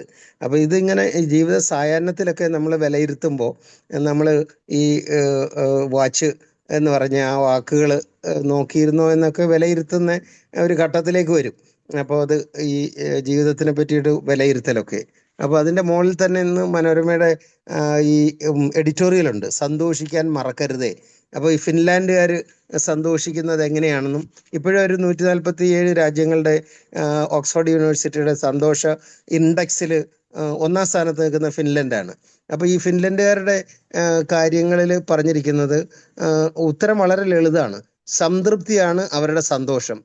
സ്വന്തം ജീവിതത്തിൽ ഫിൻലൻഡുകാർ സംതൃപ്തമായിട്ട് ഇരിക്കാൻ കാരണം അധികം മറ്റുള്ളവരുടെ ജീവിതത്തിൽ ഇടപെടാതിരിക്കുക എന്നുള്ളത് ആണ് എന്നൊക്കെ ഞാൻ രാവിലെ അതും വായിച്ചിരുന്നു. അപ്പോൾ ഇപ്പോൾ സാറിൻ്റെ ക്ലാസ് കേട്ടപ്പോൾ ഞാൻ പെട്ടെന്ന് ആ പേപ്പർ ഒന്ന് തപ്പിയെടുത്തിട്ട് ഞാനത് വായിക്കുകയായിരുന്നു. ആനന്ദം ജീവിതചര്യയായി മാറുമ്പോൾ ആ ചൈതന്യം മറ്റുള്ളവരിലേക്ക് പകരാനാവുമ്പോൾ സ്വന്തം ജീവിതം നമ്മെ തന്നെ നോക്കി ചാരിതാർത്ഥ്യത്തോടെ പുഞ്ചിരിക്കുന്നു. നമുക്ക് കാണാം മറ്റൊരാളിലേക്ക് സന്തോഷം പകരുന്നത് എങ്ങനെയുണ്ടാവാം. അത് സ്നേഹമാവാം, അറിവാവാം, ഭക്ഷണമോ വിദ്യാഭ്യാസ സഹായമോ ഏത് തരത്തിലായാലും ആ പങ്കിടൽ ആനന്ദത്തിലേക്കുള്ള വഴി നദീ ഒഴുക്കായി തീരുന്നു, സന്തോഷത്തിൻ്റെ സമാഹാരവുമാകുന്നു. അപ്പോൾ ഇത് ഒക്കെ ഇങ്ങനെ വായിക്കുകയും കേൾക്കുകയൊക്കെ ചെയ്യുമ്പോൾ നമ്മൾ എന്തുമാത്രം റിഫൈൻഡ് ആകുന്നു എന്ന് ഞാൻ ആലോചിക്കുകയാണ്. സാറിൻ്റെ ക്ലാസ്സിൽ നിന്ന് ഞാൻ ഈ ആശയങ്ങളൊന്നും എടുത്തില്ല. പക്ഷെ നമ്മുടെ ഈ ഉലയനൻ സാർ പറഞ്ഞ പോലെ കണ്ണാടിയിലൂടെ സ്വയം നോക്കുമ്പോഴാണ് നമ്മളൊക്കെ എവിടെ നിൽക്കുന്നു എന്ന് ബോധ്യമാകുന്നത്. വളരെ കോംപ്ലിക്കേറ്റഡ് ആയിട്ടൊരു സാധനത്തിനെ ജോർജ് സാർ വളരെ സിംപ്ലിഫൈ ചെയ്ത് KG കുട്ടികൾക്ക് വേണ്ടിയിട്ട് അവതരിപ്പിക്കുന്നത് പോലെ അത് വളരെ മനോഹരമായിട്ട് അവതരിപ്പിച്ചു എന്നാണ് എൻ്റെ അഭിപ്രായം. അപ്പോൾ ജീവിതത്തിൻ്റെ സന്തോഷം, എൻജോയ് യുവർ ലൈഫ്. എൻജോയ് എന്ന് പറഞ്ഞാൽ അത് ആസ്വദിക്കുക എന്നാണ് ഞാൻ വിചാരിക്കുന്നത്. ആഹ്ലാദിക്കുക എന്നല്ല, ആസ്വദിക്കുക. അപ്പോൾ ജീവിതം ആസ്വദിക്കുന്നത് വാർദ്ധക്യത്തിലല്ലേ നമ്മൾ വിലയിരുത്തി നോക്കേണ്ടത്. ഞാൻ എൻ്റെ ജീവിതം എൻജോയ് ചെയ്തോ, whether I have watched my watch എന്ന് ഒക്കെ നമ്മൾ വിചാരിക്കേണ്ടത്. ഞാൻ ഈ മേതിലിൻ്റെ വാചകങ്ങൾ വായിച്ച് രാവിലെ സ്റ്റണ്ടായിപ്പോയി. അത് കഴിഞ്ഞ് ഇപ്പോൾ ഈ ക്ലാസ് കേട്ടപ്പോൾ വീണ്ടും ആ പേപ്പറിൻ്റെ പേജ് എടുത്ത് ഞാൻ ഒന്നുകൂടെ വായിക്കുകയായിരുന്നു. അപ്പോൾ അത് വളരെ വളരെ ഈ മറ്റുള്ളവർക്ക് പകരാനല്ല, നമുക്ക് ജീവിതം മെച്ചപ്പെടുത്താൻ ഉപകരിക്കുന്ന നല്ലൊരു ക്ലാസ് ആയിരുന്നു. അപ്പോൾ പക്ഷെ ഇത്രയും ലാളിത്യത്തോടെ അവതരിപ്പിക്കാൻ സാധാരണക്കാർക്ക് കഴിയില്ല കേട്ടോ.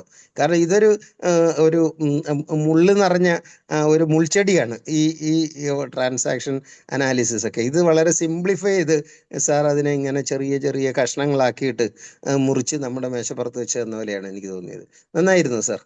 Thank you. I conclude. Thank you sir. തീർച്ചയായിട്ടും അവിടെ ഡോക്ടർ ഉലയനൻ സാർ എന്നൊരു ക്ലാസ് എടുത്തു. സാറ് ക്ലാസ്സിലെ റിപ്പോർട്ട് അല്ലല്ല, അത് സാർ സോറി സാർ, ഞാനൊന്ന് പറഞ്ഞോട്ടെ സാർ, ഒരു സെക്കൻഡ്. പറയൂ അതായത് പറയൂ. ഞാൻ ഉലയനാൻ സാറിന്റെ ക്ലാസ് കേൾക്കുന്നുണ്ടായിരുന്നു. അതേസമയം അതിന്റെ ഉലയനാൻ സാറിന്റെ ക്ലാസ് മുഴുവൻ ഞാൻ കേട്ടു. സാറ് അത് ഭീകരമായിട്ട് എന്നെ പേടിപ്പിച്ചു കളഞ്ഞു ആ ക്ലാസ്സിൽ. അതിൽ ഇപ്പൊ ഈ നമ്മുടെ ഈ ഡാർക്ക് വെബുകൾ നമ്മുടെ കുട്ടികളെ ഹണ്ട് ചെയ്ത് പിടിക്കുന്നതിൻ്റെയൊക്കെ ഭീകരതയൊക്കെ മനസ്സിലാക്കി. എന്നിട്ട് അത് ഉലയൻ സാറ് കമന്റിന്റെ സമയം വന്നപ്പോഴത്തേക്ക് എനിക്കൊരു VVIP അതിഥി വന്നു. അപ്പൊ ഞാനിത് ഓളിയം താഴ്ത്തി വെച്ചിട്ട് അദ്ദേഹത്തിനോട് സംസാരിക്കുമ്പോൾ ഞാൻ കേൾക്കുന്നുണ്ട് ഉലയൻ സാർ എന്നോട് അഭിപ്രായം പറയൂ എന്ന് റിക്വസ്റ്റ് ചെയ്ത് ഞാൻ കേൾക്കുന്നുണ്ടായിരുന്നു. പക്ഷെ ഈ വന്നു കയറിയ ഈ പാലക്കാട്ടെ ഒരു മലമ്പുഴയിലെ ഒരു സ്ഥാനാർത്ഥിയാണ് നേരത്തെ വന്നത് കേട്ടോ. അപ്പോ ആ സമയത്ത് എനിക്കത് തിരിച്ചു പറയാൻ കഴിഞ്ഞില്ല. ഉലയൻ സാർ, ഞാൻ അതും കൂടെ അങ്ങ് പറയാണ്, അത് ഒരു വലിയ ഒരു ഒരു ഒരു ക്ലാസ് ആയിരുന്നു. ശരിക്കൊരു ഹോണ്ട് ചെയ്യുന്ന ഒരു ക്ലാസ്. സാറ് അത് ഭീകരമാക്കി കളഞ്ഞു. ഞാൻ അത് പേടിച്ച് വറച്ചു പോകുന്ന രീതിയിൽ അത് ഭീകരമാക്കി കഴിഞ്ഞു. ഈ ഡാർക്ക് വെബുകളും മറ്റും പ്രലോഭിപ്പിച്ച് പിള്ളേരെ വലയിൽ വീഴ്ത്തുന്നത്. അപ്പൊ ഉലയനാൻ സാറിന് ഞാൻ നന്ദി പറയുന്നു. Sir, I enjoyed your class. Okay. ശരിക്കും സുധാകരൻ ഡോക്ടർ പറഞ്ഞ ആ ഒരു പോയിന്റിനെ ഒന്ന് ഇപ്പം ജോർജ് സാറിന്റെ ക്ലാസ്സുമായിട്ട് ബന്ധപ്പെട്ട് നമ്മുടെ ജീവിതം നമുക്ക് ഇഷ്ടപ്പെടുന്നില്ലെങ്കിൽ പിന്നെ അത് മറ്റുള്ളവർക്ക് ഇഷ്ടപ്പെടുമോ എന്ന് ഓർത്ത് ദുഃഖിച്ചിട്ട് കാര്യമൊന്നുമില്ല, അല്ലേ? അപ്പൊ നമുക്ക് അതെ. ഇഷ്ടമുള്ളത് കൃത്യമായിട്ട് കണ്ടെത്തി അതാണ് സാറിന്റെ വാച്ച് എന്ന് പറയുന്നത്.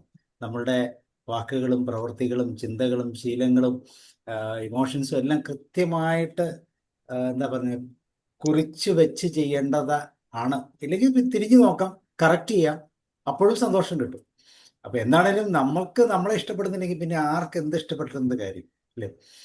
നമുക്ക് ഇഷ്ടപ്പെട്ടാൽ നമുക്ക് പറയാൻ ഒത്തിരി സ്കോപ്പുകളുണ്ട്. ഇത്രയൊക്കെ മതി എനിക്ക് എന്ന് പറയാനും ഞാൻ സന്തോഷവാനാണെന്നും പറയാനുള്ള ഒത്തിരി സാന്നിധ്യമുണ്ട്. പക്ഷെ ഇന്ന് ലോകത്ത് കാണുന്നവരുടെ എല്ലാവരുടെയും പ്രത്യേകത നമുക്ക് അറിയാമല്ലോ. ഇപ്പം നമ്മൾ ഈ ഡെയിലി ന്യൂസിൽ കൂടെ കാണുന്നതാണല്ലോ, എനിക്ക് എന്നെ ഇഷ്ടപ്പെടുന്നില്ല, എന്നെ മറ്റുള്ളവർക്ക് ഇഷ്ടപ്പെടുന്നില്ല എന്ന് പറഞ്ഞ് എപ്പോഴും പരാതിപ്പെട്ട് പരിഭവപ്പെട്ട് നടക്കുന്ന ഒരു വലിയ സമൂഹത്തിലാണ് നമ്മൾ. അവിടെയാണ് നമ്മളുടെ ഐഡന്റിറ്റി നിൽക്കുന്നത്. നിങ്ങൾ എന്ത് പറഞ്ഞാലും എനിക്ക് എന്നെ ഇഷ്ടമാണ്. അപ്പൊ അതിനുള്ള ഒരു സൂത്രവാക്യമാണ് വാച്ച് എന്ന് പറയുന്നത്. എന്റെ കമന്റിൽ ഒരു വാക്കുകൂടെ ചേർത്തോട്ടെ, പറയാൻ പറഞ്ഞോ മറന്നുപോയി. സാർ, പറയൂ. നമ്മളൊരു ഒരു തത്വം നമ്മുടെ കയ്യിൽ എടുത്തു വെക്കാമെങ്കിൽ നമ്മൾ സന്തോഷവാനായിരിക്കും. Forget the past, live in the present, enjoy the present moment.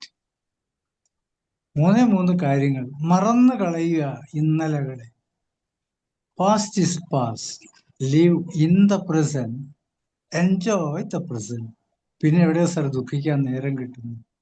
ഇന്ന് നമ്മൾ ജീവിക്കുന്നത് പാസ്റ്റില്, ഫ്യൂച്ചറിനെ ആലോചിച്ച് ഇപ്പൊ പ്രസന്റിനെ നശിപ്പിച്ചുകൊണ്ടിരിക്കുന്ന ഒരവസ്ഥയിലേക്ക് നമ്മൾ പോവുകയാണ്. ജോർജ് സാറെ, അത് പറയാൻ വിട്ടുപോയതാണ്. Sorry. Thank you for your class. Thank you sir. പലപ്പോഴും ഈ പ്രസന്റിൽ ജീവിക്കാൻ നമ്മൾ അനുവദിക്കത്തില്ല സാർ, അതാണ് കുഴപ്പം. സാഹചര്യങ്ങളെല്ലാം പ്രസന്റിൽ ജീവിക്കാൻ അനുവദിക്കത്തില്ല, അതാണ് ഇതിന്റെ പ്രത്യേകത. അവിടെയാണ് നമ്മളുടെ യഥാർത്ഥ സ്വഭാവം നമ്മൾ പുറത്ത് കാണിക്കേണ്ടത്. ജോർജ് സാറേ, ആഡ് ചെയ്യൂ.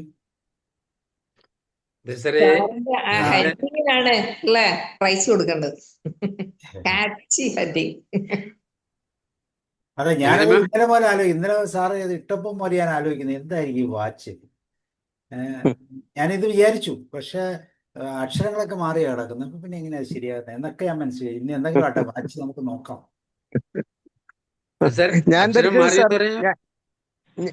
ഞാൻ ധരിച്ചത് ഈ സമയത്തിന്റെ പ്രാധാന്യത്തെ പറ്റിയും ഈ ടൈം ട്രിക്കിൾ ചെയ്ത് ഇങ്ങനെ പൊക്കോണ്ടിരിക്കുകയാണ്. അപ്പൊ നമ്മൾ വാച്ച് നോക്കിയിട്ട് കൃത്യമായി 24 മണിക്കൂർ ഉപയോഗിക്കേണ്ടതിന്റെ പ്രാധാന്യത്തെ പറ്റിയിട്ട് ടൈം മാനേജ്മെന്റിന്റെ ഒരു ക്ലാസ് ആയിരിക്കും എന്നാണ് ഞാൻ പ്രതീക്ഷിച്ചത് കേട്ടോ. സാർ അവിടെ ഞങ്ങളെയൊക്കെ വെട്ടിച്ചു. എല്ലാവരുടെയും വീക്ഷണം വളരെ നന്നായിരുന്നു. കൂട്ടിച്ചേർക്കാനുള്ളതൊക്കെ പരമാവധി ചേർത്തിട്ടുണ്ട്. എൻ്റെ മനസ്സിൽ തോന്നിയത് ടിയെ കുറിച്ച് ഒരു ക്ലാസ് എടുക്കുക എന്ന് പറയുന്നത് ഈ വേദിയെ സംബന്ധിച്ചിടത്തോളം എത്രയോ ക്ലാസ്സുകൾ കഴിഞ്ഞിരിക്കുന്നു.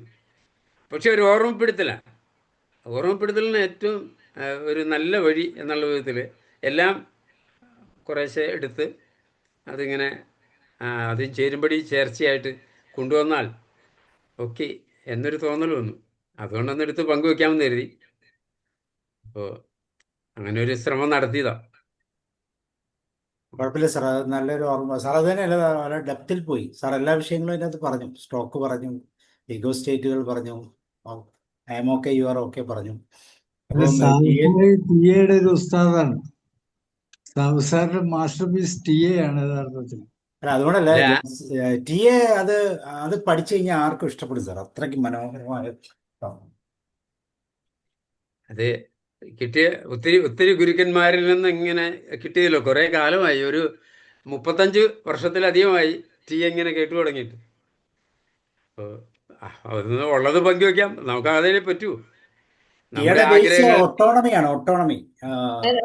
സാബു സ്വയം സാറേ, ആ സാബു സാറേ, നമ്മളെ എനിയഗ്രാം അല്ലേ ശരിക്ക് ടിയേനേക്കാൾ ഒന്നുകൂടി അഡ്വാൻസ്ഡ് ആയിട്ടുള്ളല്ലേ? ഇല്ല, എനിയാഗ്രാം എന്ന് പറയുന്നത് നമ്മളിലേക്കല്ല അത് തിരിയുന്നത്, ചുറ്റുപാടുകളെ നോക്കി ജീവിക്കാനുള്ള ഒരു മാർഗമാണ്. നമ്മളെ പേഴ്സണാലിറ്റി മറ്റുള്ള വ്യക്തികളെ കണക്ട് ചെയ്ത് പോകാനാണ്. പക്ഷെ ടി എന്ന് വെച്ചാൽ ഏകദേശം 90% അകത്തേക്കുള്ള ഒരു കോൺസെപ്റ്റ്. നമ്മൾ മാറി മറ്റുള്ളവരെ മാറ്റുക എന്നുള്ളതാണ്. നിയഗ്രാം എന്ന് വെച്ച് കഴിഞ്ഞാൽ ഒരു പേഴ്സണാലിറ്റി ടൂളാണ്. ടി എ ഒരു സെൽഫ് മെയ്ഡ് അല്ലെ ഒട്ടോണമി ടൂളാണ്. ഒട്ടോണമി എന്ന് വെച്ച് കഴിഞ്ഞാൽ നമ്മുടെ സ്വയംഭരണം നിലനിർത്താൻ അത് ശരിക്കും ഉപയോഗിക്കുകയാണെങ്കിൽ വേറെ ആർക്കും നമ്മളെ ശല്യപ്പെടുത്താൻ പറ്റില്ല. മറ്റുള്ളവർ എന്ത് കാണിച്ചാലും നമുക്ക് ചിരി വരും. ഇത് ഇപ്പൊ അറിയാം, ഇപ്പൊ സംഭവിക്കാൻ പോകുന്ന എന്താണെന്നറിയാം ഒരു ഫീലിംഗ് വരും. ഇപ്പൊ ഈ നിമിഷം കണ്ടു, നമുക്ക് ആരെ വേണമെങ്കിലും പെട്ടെന്ന് ദേഷ്യപ്പെടുത്താൻ പാടില്ലേ? ആ ഈഗോഗ്രാമൊക്കെ വരച്ച് ഒത്തിരി ചിരിച്ചിട്ടുണ്ട് ഒരു കാലഘട്ടം, തുടക്കകാലത്ത് പ്രത്യേകിച്ച്. ഞാനെപ്പോഴും വഴക്കൂടും, എന്ത് പ്രശ്നം വന്നാലും ഞാൻ പറയാറുണ്ട്, ഞാൻ ഈ നിമിഷം നിങ്ങളെ ദേഷ്യപ്പെടുത്തി കാണിച്ചു തരാം എന്ന് പറയുമ്പോഴത്തേക്ക് തന്നെ ഒരു കൺഫ്യൂഷൻ വരും. ഈ നിമിഷം കൊണ്ട് ഇപ്പൊ പറയാം, ഇപ്പൊ നിങ്ങളെ ദേഷ്യപ്പെടുത്തി തരാം എന്ന് പറഞ്ഞു കഴിഞ്ഞാൽ അപ്പൊ അതത്ര എളുപ്പമാണ് ടി എയിൽ. അത് അത്രമാത്രം ആളുകളെ മനസ്സിലാക്കാൻ പറ്റുന്നൊരു ടൂൾ. അപ്പം നമുക്ക് സെൽഫായിട്ടുള്ള ഒരു കണക്ഷൻ അതിൻ്റെ അകത്ത് നല്ലോണമാണ്. വേറെ ആരെങ്കിലും എന്തെങ്കിലും ഷെയർ ചെയ്താൽ കൂടുതൽ വിവരങ്ങൾ വരും. അതെ, ഇത് പറയുന്തോറും കൂടി പറയാനുണ്ടാവും. അതെ.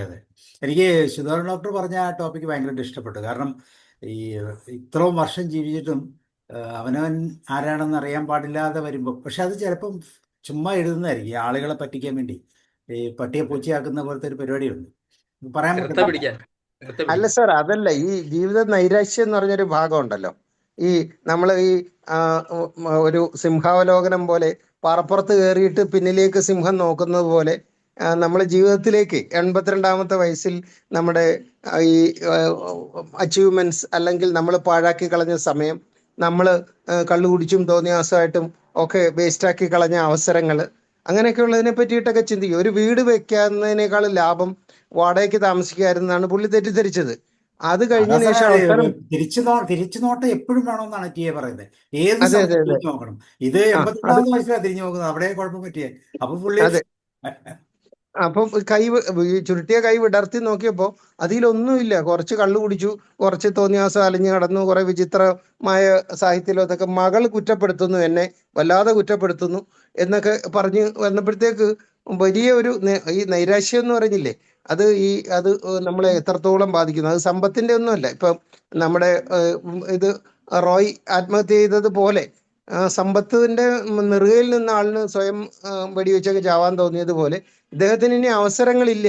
അപ്പൊ മാതൃഭൂമി ശരിക്ക് ഒരു അവാർഡ് കൊടുത്തപ്പോഴാണ് പുള്ളിക്ക് ഒരു പിടിച്ചു നിൽക്കാനുള്ള ഒരു ഇത് കിട്ടിയത്. അല്ലെങ്കിൽ വിസ്മൃതനായി പോയേനെ. അപ്പൊ ആലോചിച്ച് നോക്കുമ്പോൾ അയ്യോ, ഞാനിത് പാഴാക്കി കളഞ്ഞല്ലോ എന്നൊക്കെ തോന്നുന്നു. ശരിക്കും നമ്മുടെ ഇന്നത്തെ ക്ലാസ്സിന്റെ വളരെ വലിയൊരു പ്രത്യേകത, നമ്മൾ തന്നെ ഈ ഉലയനാൻ സാർ പറഞ്ഞ ആ വാചകം ഞാൻ ഇങ്ങനെ അത് കൊത്തിവെച്ചു. കാരണം കണ്ണാടിയിൽ നമ്മളെ തന്നെ നോക്കിയിട്ട് നമ്മൾ വിലയിരുത്തുക എന്ന് പറഞ്ഞ ഒരു മെസ്സേജ്, അത് വളരെ പ്രധാനപ്പെട്ട ഒരു കാര്യമാണ്. അത് സൈക്കോളജിസ്റ്റ് ആയാലും കൺസൾട്ടന്റ് ആയാലും ആരായാലും അവനവന്റെ ജീവിതത്തിനെ വിലയിരുത്തേണ്ട ഒരു വലിയ ഭാരിച്ച ഉത്തരവാദിത്വം ഓരോരുത്തർക്കും ഉണ്ട്. കാരണം വളരെ അപൂർവമായിട്ട് കിട്ടിയ ഒരു ജന്മം അതിങ്ങനെ വേസ്റ്റാക്കി കളഞ്ഞതിന് പകരമായിട്ട് മറ്റുള്ളവർക്ക് ഉപകാരം ചെയ്യുകയും വാക്കുകൊണ്ടോ പ്രവൃത്തി കൊണ്ടോ ഒക്കെ മറ്റുള്ളവർക്ക് സുഖവും സന്തോഷവും കൊടുക്കുമ്പോൾ നമ്മൾ എൻജോയ്മെന്റ് തിരഞ്ഞ് എവിടെയും പോകേണ്ട കാര്യമില്ലോ. ഇത് മറ്റേ മനോരമയുടെ ആ എഡിറ്റോറിയലിൽ പറഞ്ഞിരിക്കുന്നത് ഞാനിപ്പോഴും ഓർക്കുന്നുണ്ട്. ഈ നമ്മുടെ മാർപ്പാപ്പ പറഞ്ഞത് സന്തോഷം ഡൗൺലോഡ് ചെയ്തെടുക്കാൻ പറ്റില്ല. നമുക്ക് പുതിയ തലമുറയോട് അദ്ദേഹത്തിന്റെ പ്രസംഗത്തിൽ പറഞ്ഞത് ഇത് ഒരിക്കലും സന്തോഷം അല്ലെ ഹാപ്പിനെസ് ഡൗൺലോഡ് ചെയ്തെടുക്കാൻ പറ്റില്ല, നമ്മൾ ക്രിയേറ്റ് ചെയ്യണം. അത് ഒരു ഇതൊരു വലിയൊരു ക്ലാസ് ആയിരുന്നു. ഗംഭീരമായൊരു ആശയം ഇങ്ങനെ മനോഹരമായിട്ട് അവതരിപ്പിക്കലായിരുന്നു. അപ്പൊ അത് വിലയിരുത്തൽ എപ്പോഴും അത്യാവശ്യമാണ്. അത്ര എന്തായാലും സാറേ നന്നായി. എൻ്റെ ഒരു ഉം. പറയ്. ഞാനും വായിച്ചിരുന്നു സാർ. മാതൃഭൂമി അയച്ചപ്പോൾ പിന്നെ മറ്റേ കുറച്ച് മുമ്പ് ഒരു ഇന്റർവ്യൂ അല്ലായിരുന്നു ഇതിൽ. അതെ അതെ. അല്ല, ആ ഇന്ന് അപ്പൊ മനോരമയുടെ എഡിറ്റ് പേജിൽ ഈ ആ വാചകമേള എന്നും പറഞ്ഞ ഒരു എണ്ണം ഉണ്ട്. അതിൽ അവർ ഈ മാതൃഭൂമി വന്നത് കട്ട് ചെയ്തെടുത്ത് വെച്ചിരിക്കുകയാണ് അവിടെ. മാതൃഭൂമി വീക്കിലിയിലാണോ വന്നതെന്ന് ഓർമ്മയില്ല. അതെ അതെ, മാതൃഭൂമിയുടെ കഴിഞ്ഞ അവാർഡ് ആഴ്ച കിട്ടിയതുകൊണ്ട് വീക്കിലിയിൽ വന്നിരുന്നു. വീക്കിലിയിൽ വായിച്ചതാ. അപ്പോ എനിക്ക് തോന്നിയത് ഇത് ഹൈ ബുദ്ധിജീവികൾക്ക് ജീവിതത്തിൽ പറ്റുന്ന ഇതാണോ? അവര് ജീവിതം തീരെ ഒരു നിസ്സാരമാക്കി, അവരവരെ കഴിവ് എല്ലാം നിസ്സാരമാക്കി കളയുന്നുണ്ടാണോ? അങ്ങനെ ഒന്നും അവര് സീരിയസ് ആയിട്ട് എടുക്കുന്നില്ല എന്ന്. അധിക ബുദ്ധിജീവികളും അങ്ങനെയല്ലേ കാണുന്നു. അങ്ങനെയാണോ എന്റെ പറ്റിയത്? സാറേ എന്റെ ഒരു സംശയം എന്താ അറിയോ, ഒരാള് വീട് വെച്ചില്ല എന്ന് വിചാരിച്ചിട്ട് അയാൾ ഒന്നും ഉണ്ടാക്കിയില്ല എന്ന് പറയുന്നതിൽ അർത്ഥമില്ല. കാരണം മാർവാഡീസ് ഒക്കെ അവരൊന്നും വീട് വെക്കൂല. അവരിങ്ങനെ കോടികൾ ബിസിനസ് ഇറക്കിയിട്ട് അവര് പറഞ്ഞ മണ്ടന്മാരാ വീട് വെക്കുക. എന്നിട്ട് അവര് 20,000 30,000 വാടകയ്ക്ക് സുഖമായി ജീവിക്കുന്നു, മരിക്കുന്നു. പക്ഷെ എങ്കില് ഇദ്ദേഹം പറഞ്ഞാൽ അതിലൊരു അർത്ഥമില്ല. പക്ഷെ പൈസ വേസ്റ്റ് ആക്കിയിട്ടുണ്ടാവും, അതായിരിക്കും അയാൾക്ക് കുറ്റബോധം ഇല്ല മാം, അതിപ്പോ ഉണ്ടായിരിക്കും. അവരവരുടെ പെർസ്പെക്റ്റീവ് ആണിത്. അതാണ്. ആക്കിയോ ആ ഇതിപ്പോ അവിടെയാണ് സാർ അവിടെയാണ് സത്യം. പ്രശ്നം. ഞാൻ പറയാണ്, അവിടെയാണ്. എനിക്കിതൊന്നും ഒരു പ്രശ്നമല്ല. വീട് എനിക്കുണ്ട്, വീട്ടിലേക്ക് എനിക്ക് കുഴപ്പമില്ല, എങ്ങനെയാണെങ്കിലും കുഴപ്പമില്ല. ഇപ്പൊ മകള് പറഞ്ഞു എന്ന് പറയുമ്പോൾ നമ്മൾ പറയുന്നത് എങ്ങനെയാ, മകൾക്ക് വേണ്ട മകൾ ഉണ്ടാക്കുക. അതാണ് മകൾക്ക് വേണ്ടത്. വെച്ച് കൊടുക്കേണ്ട അച്ഛന്റെ ചുമതലയല്ല, അത് മകൾ ഉണ്ടാക്കുക. എന്നെ സംബന്ധിച്ചോളം ഞാൻ ഹാപ്പിയാണ്, ഇപ്പോഴും ഹാപ്പിയാണ്, ഇനി ഹാപ്പി ആയിരിക്കും. ഇങ്ങനെ പറയാൻ പറ്റുന്നില്ലെങ്കിൽ അതിന്റെ ഒരു അതാണ് അയാളുടെ പേഴ്സണാലിറ്റിയുടെ കുഴപ്പമാണത് അല്ലേ? ശരിക്കും അതാ ശരി. എല്ലാം അല്ല, നമ്മുടെ ഞാൻ പറയും ചിലപ്പോ ഫേക്ക് ചിന്തയോട് ആയിരിക്കും, ബന്ധപ്പെട്ട് കിടക്കുന്നു. ചിലപ്പോ ഫേക്ക് ആയിരിക്കും, പറയാൻ പറ്റത്തില്ല. ആൾക്കാർ തിരിച്ചും മറിച്ചും തിരിച്ചും ഒക്കെ പറയും. ഓരോരോ അതാണ്. ഇവർക്കൊക്കെ അവരുടെ മനസ്സിൽ പറയാം. ഇങ്ങനത്തെ അവസരം കിട്ടുമ്പോൾ ഓട്ടോമാറ്റിക്കായിട്ട് അവരെന്തും പറയും. എന്ത് പറഞ്ഞാലും വാർത്തയാണ്. നമ്മളല്ലേ പറഞ്ഞാൽ വാർത്തയാകാത്തത്. അതാണ് ശരിയാണ്. അതെ, പിന്നെ ജീവിതത്തില് അഭിപ്രായം എല്ലാം നിലപാട് മാറി മാറി വരുമ്പോ തോന്നുന്നതായിരിക്കും ചിലപ്പോ. എന്നിട്ടും തോന്നിയതായിരിക്കും അത് വരാം. പിന്നെ മാറി തോന്നുന്നു. ഒരു കുറ്റപ്പെടുത്തലൊക്കെ വരുമ്പോൾ പെട്ടെന്ന് മനസ്സ് വീക്കാവുമ്പോൾ അത് പറയും. ഇനി ഇവർക്കിത് പറയാനുള്ള ഒരു കപ്പാസിറ്റി ഉണ്ട്. അത് അവർക്ക് തോന്നി ഇപ്പൊ നെഗറ്റീവാണ്. ഇപ്പൊ നമ്മൾ നോക്ക് മാധവക്കുട്ടിയൊക്കെ പറയുന്നത് കേട്ട് കഴിയുമ്പോൾ നമുക്ക് അസാധ്യമായ അവർക്കതും പറയാം. അവർക്ക് ചെയ്യുകയും ചെയ്യാം, പറയുകയും ചെയ്യാം, പ്രവർത്തിക്കുകയും ചെയ്യാം. അത് വേറൊരു എന്താ പറയുക, ആവിഷ്കാര സ്വാതന്ത്ര്യം. അങ്ങനെയുള്ള പവറൊന്നും നമുക്ക് കാണത്തില്ല. നമ്മളപ്പോൾ ഇതിനെക്കുറിച്ച് വിമർശിക്കും. പക്ഷെ അവർക്ക് ഇതൊന്നും ഒരു പ്രശ്നമാവണമെന്നില്ല. ഇങ്ങനെ ജീവിതം അപ്പൊ മാഡം പറഞ്ഞതുപോലെ ഈ അതിഭയങ്കര ബുദ്ധിയൊന്നും ഇല്ലാതിരിക്കുക ഒരു കണക്കിന് നല്ലതല്ലേ? ഉള്ളത് ജീവിക്കാൻ കൃത്യമായിട്ട് മെയിൻറ്റെയിൻ അതാണ് ചെയ്താൽ മതി അല്ലേ? നല്ലതെന്ന് തോന്നുന്നു. അല്ല, ഇത് ഭയങ്കര പെർസ്പെക്റ്റീവ്. അത് പറയാൻ പറ്റത്തില്ല. ഇപ്പം I am okay you are okay എന്ന് പറയുന്ന ഒരു ബേസ് ഫ്രെയിമിലാണ് അത് നിൽക്കുന്നത്. എനിക്ക് ഓക്കെയാണ്, മറ്റുള്ളവരെ കുറിച്ച് നമുക്ക് ചിന്തിക്കാതെ ജീവിക്കാൻ പറ്റും തീർച്ചയായിട്ടും. പക്ഷെ അതുകൊണ്ട് ഗുണമുണ്ടോ ഇല്ലയോ എന്നൊക്കെ കുറച്ച് കഴിയുമ്പോൾ ഇതുപോലെ ഒന്ന് ഈ പാറപ്പുറത്ത് കയറിയിരുന്ന് താഴോട്ട് നോക്കും. അയ്യോ, ഞാൻ വന്ന വഴിയൊക്കെ എന്തായിരുന്നു. അവിടെയാണ് ചിലപ്പം തിരിച്ചിറങ്ങാൻ പറ്റത്തില്ലെന്നൊക്കെ തോന്നിപ്പോകുന്നു. തിരിച്ചാടിയാൽ മതി എന്നൊക്കെ ചിലപ്പോൾ തോന്നും. ഓക്കെ, സ്നേഹ ഷെയർ ചെയ്യാനുണ്ടോ മാത്യു സാർ? ദീപോ ജോർജ് സാറേ എന്തെങ്കിലുമൊക്കെ പറഞ്ഞു നിർത്തും. ഓക്കെ, എന്തായാലും ഒന്നുകൂടെ ഈ വേദിയിൽ ഇങ്ങനെയൊന്ന് ഒരു ഷെയറിങ്ങിന് ഒരു അവസരം കിട്ടിയാലും ഒത്തിരി സന്തോഷമുണ്ട്, ഒത്തിരി നിറവ് മനസ്സിൽ. ഓരോരോ എല്ലാവരുടെയും ചെറിയ ടോപ്പിക്കായിട്ട് എടുത്തിട്ട് വീണ്ടും പോവാം. ഇത് നല്ലൊരു ടോപ്പിക്കായി. ഇപ്പോഴും എനിക്കാണെങ്കിൽ എടുത്ത് മടുത്തു, ഞാൻ സത്യം പറയാൻ. എടുത്തെടുത്ത് ഈ ടോപ്പിക് എനിക്ക് പറ്റുന്നില്ല. അങ്ങനെ എനിക്ക് ചിന്തിക്കാൻ പോലും. പുതിയ ടോപ്പിക്കാണെങ്കിൽ എടുക്കാം. എടുത്ത ടോപ്പിക് വീണ്ടും എടുക്കാന്ന് പറയുമ്പോൾ ഓക്കെ സർ, ഞാൻ ഇനിയും ശ്രമിക്കും. തീർച്ചയായിട്ടും അത് Thank ഇതൊരു you നല്ല so much. വിഷയമാണ്. കാരണം ഇത് മറ്റുള്ളവർക്ക് ഷെയർ ചെയ്ത് കൊടുക്കാൻ പറ്റുന്ന ഏറ്റവും ബെസ്റ്റ്. ഇപ്പൊ സാർ ഇത് പറഞ്ഞപ്പോൾ എന്തൊക്കെ കമന്റ്സ് വന്നു. സാധാരണ ഒരു ചെറിയ ടോപ്പിക് ആണെങ്കിൽ കമന്റ്സിലേക്ക് പോകാൻ ബുദ്ധിമുട്ടാണ്. അത്ര ഇത് വരത്തില്ല. കാരണം ഇത് നമ്മുടെ ജീവിതവുമായിട്ട് ബന്ധപ്പെടുന്ന കാര്യം, ദൈനംദിന ജീവിതത്തിൽ നടക്കുന്ന കാര്യമാണ്. നമുക്ക് മറ്റുള്ളവരുടെ മുമ്പിലേക്ക് അവരെ നോക്കിക്കഴിഞ്ഞാൽ ഇതിനകത്ത് കാണാം, ഇതിന്റെ ഇൻഫറൻസ് കാണാം അല്ലേ? കുറ്റമായിട്ടല്ല, ഈ അയാളുടെ ജീവിതത്തെ ഒന്നും കൂടെ മെച്ചപ്പെടുത്തിയാൽ നന്നായിരിക്കുമെന്ന് പറയാൻ പറ്റുന്ന രീതിയിൽ അത്ര മനോഹരമായി നമുക്ക് സ്വാധീനിക്കാൻ പറ്റുന്ന ഒരു കോൺസെപ്റ്റാണ്. ഒരു തിരിച്ചറിവ് കിട്ടിയാൽ ഇനി അങ്ങോട്ടെങ്കിലും കുറച്ചുകൂടെ ട്യൂൺ ചെയ്യാൻ പറ്റിയ അത് പ്രതീക്ഷിക്കേണ്ട സാർ. അത്രേ ഉള്ളൂ, അതിനപ്പുറത്തൊന്നുമില്ല. സാറിന്റെ വാച്ച് കൊണ്ട് ഒരു വലിയ ആളെയും നമുക്ക് വാച്ച് ചെയ്യാൻ പറ്റി. ആ അതാണ് ഇന്നത്തെ ഈ വാച്ചിങ്. ടിയുടെ ഒരു പ്രത്യേകത. എല്ലാവരെയും മാച്ച് ചെയ്യാൻ പറ്റും. മാച്ച് ചെയ്യുന്നല്ല, വളരെ രസകരമായിട്ട് മാച്ച് ചെയ്യാം, മനോഹരമായിട്ട് മാച്ച് ചെയ്യാം. കാരണം നമ്മൾ ആ ടെക്നിക്ക് നമുക്ക് മനസ്സിലായി കഴിഞ്ഞു. ഇപ്പോൾ സാർ പറഞ്ഞില്ലേ ഈ 3 ഈഗോ സ്റ്റേറ്റിന്റെ കാര്യം പറഞ്ഞില്ലേ, പേരന്റ്, അഡൾട്ട്, ചൈൽഡ്. ഒരു വ്യക്തി എപ്പോഴാണ് പേരന്റ് ആകുന്നത്, ഒരു വ്യക്തി എപ്പോഴും അഡൾട്ട് ആകുന്നത്, ചൈൽഡ് ആകുന്നതൊക്കെ നമുക്ക് വളരെ രസകരമായിട്ട് മാച്ച് ചെയ്യാം. അതാണ് അതിൻ്റെ ഏറ്റവും വലിയ പ്രത്യേകത. പേരന്റായിട്ടും ചൈൽഡായിട്ടും അഡൾട്ടായിട്ടും തിരിച്ച് ഏത് രീതിയിൽ തിരിച്ച് അവരോട് പറയണമെന്നും നമുക്ക് കൃത്യമായിട്ട് പ്ലാൻ ചെയ്യാം. അതുകൊണ്ടാണ് ഞാൻ ആദ്യം പറഞ്ഞ ഒരാളെ ദേഷ്യപ്പെടുത്താൻ ഒത്തിരി സമയമൊന്നും വേണ്ട, നിമിഷം മതി.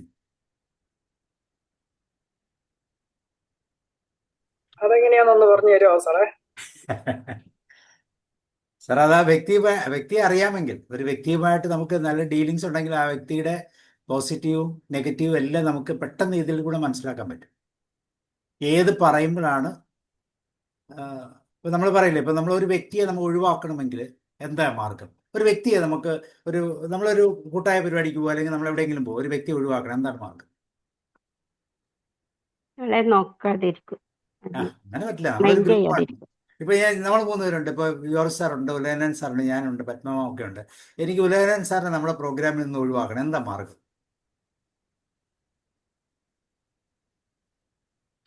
അതാണ് ആ ടെക്നിക്ക്. എങ്ങനെ ഒഴിവാക്കും? സാറിന് താല്പര്യമില്ലാത്ത ഒരു കാര്യം അവിടെ ഉണ്ടെന്ന് പറഞ്ഞ് കൂടുതലായിട്ട് നമ്മൾ പറഞ്ഞ് ചെയ്തു കഴിഞ്ഞാൽ ഉലയൻ സാർ സ്വയമായിട്ട് അങ്ങനെയല്ല, വിഡ്രോ ചെയ്യും. അതിനേക്കാൾ എളുപ്പമാണ് സാർ. ഉലയനൻ സാറിന് ഇഷ്ടമല്ലാത്ത ഒരു കാര്യം എടുത്തിട്ട് സ്വല്പം നേരം ഒന്ന് വാദിച്ചാൽ മതി. ഉടൻ തന്നെ സാർ അത് പെട്ടെന്ന് സാറിന്റെ മൈൻഡ് മാറും. സാറ് അത് correct ആണ്. പേരന്റിൽ പോകും. പേരന്റിൽ പോയി Correct ആ സാറേ. പിന്നെ നമ്മൾ ആ ടൈംസ് പോയി. അപ്പോൾ പറയുന്നത് എന്താ, താൻ തന്നെ അങ്ങ് പോടൂ, താൻ തന്നെ അങ്ങ് പോകും, ഞാൻ വരുന്നില്ലെന്ന് പറയും. അതോടുകൂടി നമ്മുടെ പ്രശ്നം സോൾവ് ആയി. ഇത് ഭയങ്കര രസകരമായ ടെക്നിക്കാണ്. അപ്പോൾ ഒരാളെ ഒഴിവാക്കണമെന്ന് വെച്ചാൽ നിമിഷം കൊണ്ട് ഒഴിവാക്കാം. ആക്ച്വലി നമ്മളൊന്ന് ശ്രദ്ധിച്ച് പെരുമാറണമെന്ന്. അവർ രക്ഷപ്പെടുത്തും. നമ്മൾ ആ ടൈംസ് കുറയ്ക്കും, ഗ്യാപ്പ് ഉണ്ടാക്കുമ്പോൾ ഞാൻ നിങ്ങളുടെ കൂടെ വരുന്നില്ലെന്ന് പറയും. അതോടുകൂടി നമ്മുടെ പ്രശ്നം മാറി. നമ്മൾ വേറൊരാളുടെ വീക്ക്നെസ്സിനെ കണ്ടുപിടിച്ചിട്ട് അതിനെ പ്രൊവോക്ക് ചെയ്താൽ ഏകദേശം ഇത് തന്നെയാണ് അല്ലേ? Yes, exactly. അത് ഞാൻ അങ്ങനെ പറഞ്ഞില്ലെന്നേ ഉള്ളൂ. എല്ലാം ഓക്കെ സാർ. നമുക്ക് പാലക്കാട് ഒന്ന് കൂടണ്ടേ സാറേ? പ്രത്യേകിച്ച് നമ്മുടെ ഫാമിലി ലൈഫിലൊക്കെ ഇത് വളരെ അപ്ലിക്കബിൾ ആണ്. ഏത് നിമിഷവും നമുക്ക് എങ്ങനെ വേണേലും ആളുകളെ, കാരണം നമുക്കറിയാം ഇവരെന്താണ് ചെയ്യാൻ പോകുന്നത്. ഇവരെ അടുത്ത നിമിഷം ഏത് ഈഗോ സ്റ്റേറ്റിൽ നിന്ന് സംസാരിക്കാൻ പോകും. ഇനി ഇന്ന ഈഗോ സ്റ്റേറ്റിൽ നിന്ന് തന്നെ സംസാരിക്കും. ചില വാക്കുകൾ പോലെ നിസ്സാരം 1-2 വാക്കുകൾ ഉപയോഗിച്ചാൽ തന്നെ പെട്ടെന്ന് ഒരാളുടെ പീക്ക് ആയിട്ടുള്ള പേരന്റ് നെഗറ്റീവ് പേരന്റിലേക്ക് അല്ലെങ്കിൽ ക്രിട്ടിക്കൽ പേരന്റിലേക്ക് എത്താൻ പറ്റും. ക്രിട്ടിക്കൽ പേരന്റ് എത്തിക്കഴിഞ്ഞാൽ പിന്നെ അവിടെ ഒരു ക്ലാഷ് ആകാനുള്ള സാധ്യതയുള്ളൂ. നമ്മളെവിടെയാണ് നിൽക്കുന്നത്? നമ്മളുടെ അഡൾട്ട് കൺട്രോൾ ആയിട്ടുള്ള ചൈൽഡിലോ അല്ലെങ്കിൽ പേരന്റിലോ ആയിരിക്കും നിൽക്കുന്നത്. നമുക്കൊന്നും ക്ഷീണം വരത്തില്ല, കാരണം നമുക്കറിയാം നമ്മൾ പ്രകോപിപ്പിക്കുക.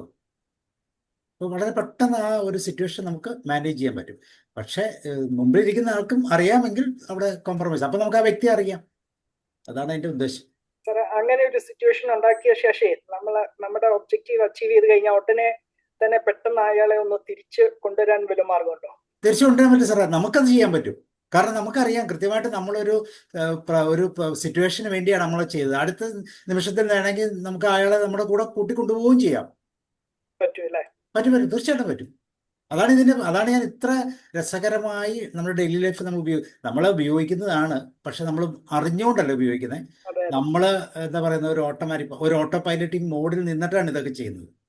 പക്ഷെ ഇപ്പം നമ്മൾ TA പഠിച്ചു കഴിയുമ്പോൾ നമ്മൾ ആ വർക്കൗട്ട് ചെയ്യുമ്പോൾ നമ്മൾ കൃത്യമായിട്ട് അഡൾട്ടിൽ മാത്രമേ നിൽക്കത്തുള്ളൂ. അഡൾട്ടിൽ നിന്ന് നമ്മൾ കൊച്ചുകുട്ടികളെ പോലെ കളിക്കും, ചുമ്മാ ദേഷ്യപ്പെടും, ഭയങ്കരമായിട്ട് ദേഷ്യമൊക്കെ പെടും.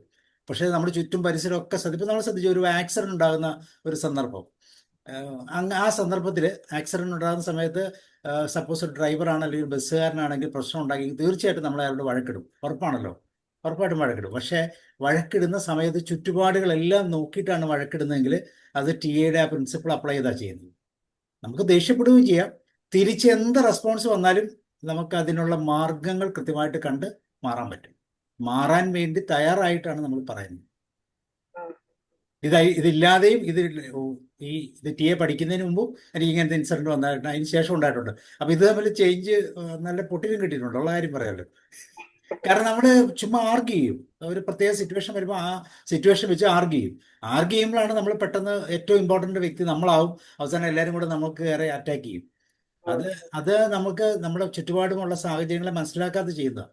പക്ഷെ ഇവിടെ അതിന് ശേഷം നമുക്ക് കൃത്യമായിട്ട് കാര്യങ്ങൾ മനസ്സിലാക്കി ചെയ്യാൻ പറ്റും. എവിടെ നമുക്ക് റിലീസ് ചെയ്യണം, ഇതെല്ലാം മനസ്സിലാക്കി ചെയ്യുന്ന പ്രോസസ്സാണ് തെറ്റി. അപ്പോൾ നമ്മൾ ബോധപൂർവം ആ സിറ്റുവേഷനിലെ, ശരിക്കും പറഞ്ഞ ജീവിതം എന്ന് പറഞ്ഞാൽ അഭിനയമല്ലേ, പസോണ അല്ലേ, ഒരു അഭിനയമല്ലേ ജീവിതം. അപ്പം അറിഞ്ഞുകൊണ്ട് അഭിനയിക്കുക, സത്യസന്ധമായി അഭിനയിക്കുക. അതിൻ്റെ അകത്തൊരു ഉള്ളുകളിയും തെറ്റും ഒന്നും ഉപയോഗിക്കാൻ പാടില്ല. എപ്പോഴും ഒരു എത്തിക്കലായിരിക്കും. അതൊരു കുഴപ്പമില്ല, ഞാൻ ഇങ്ങനെ ചെയ്താണെന്ന് പറയുന്നതിന് കുഴപ്പമില്ല. അപ്പോൾ അവരും അവയർനെസ്സിലേക്ക് വരും. അല്ലേ ജോർജ് സാറേ?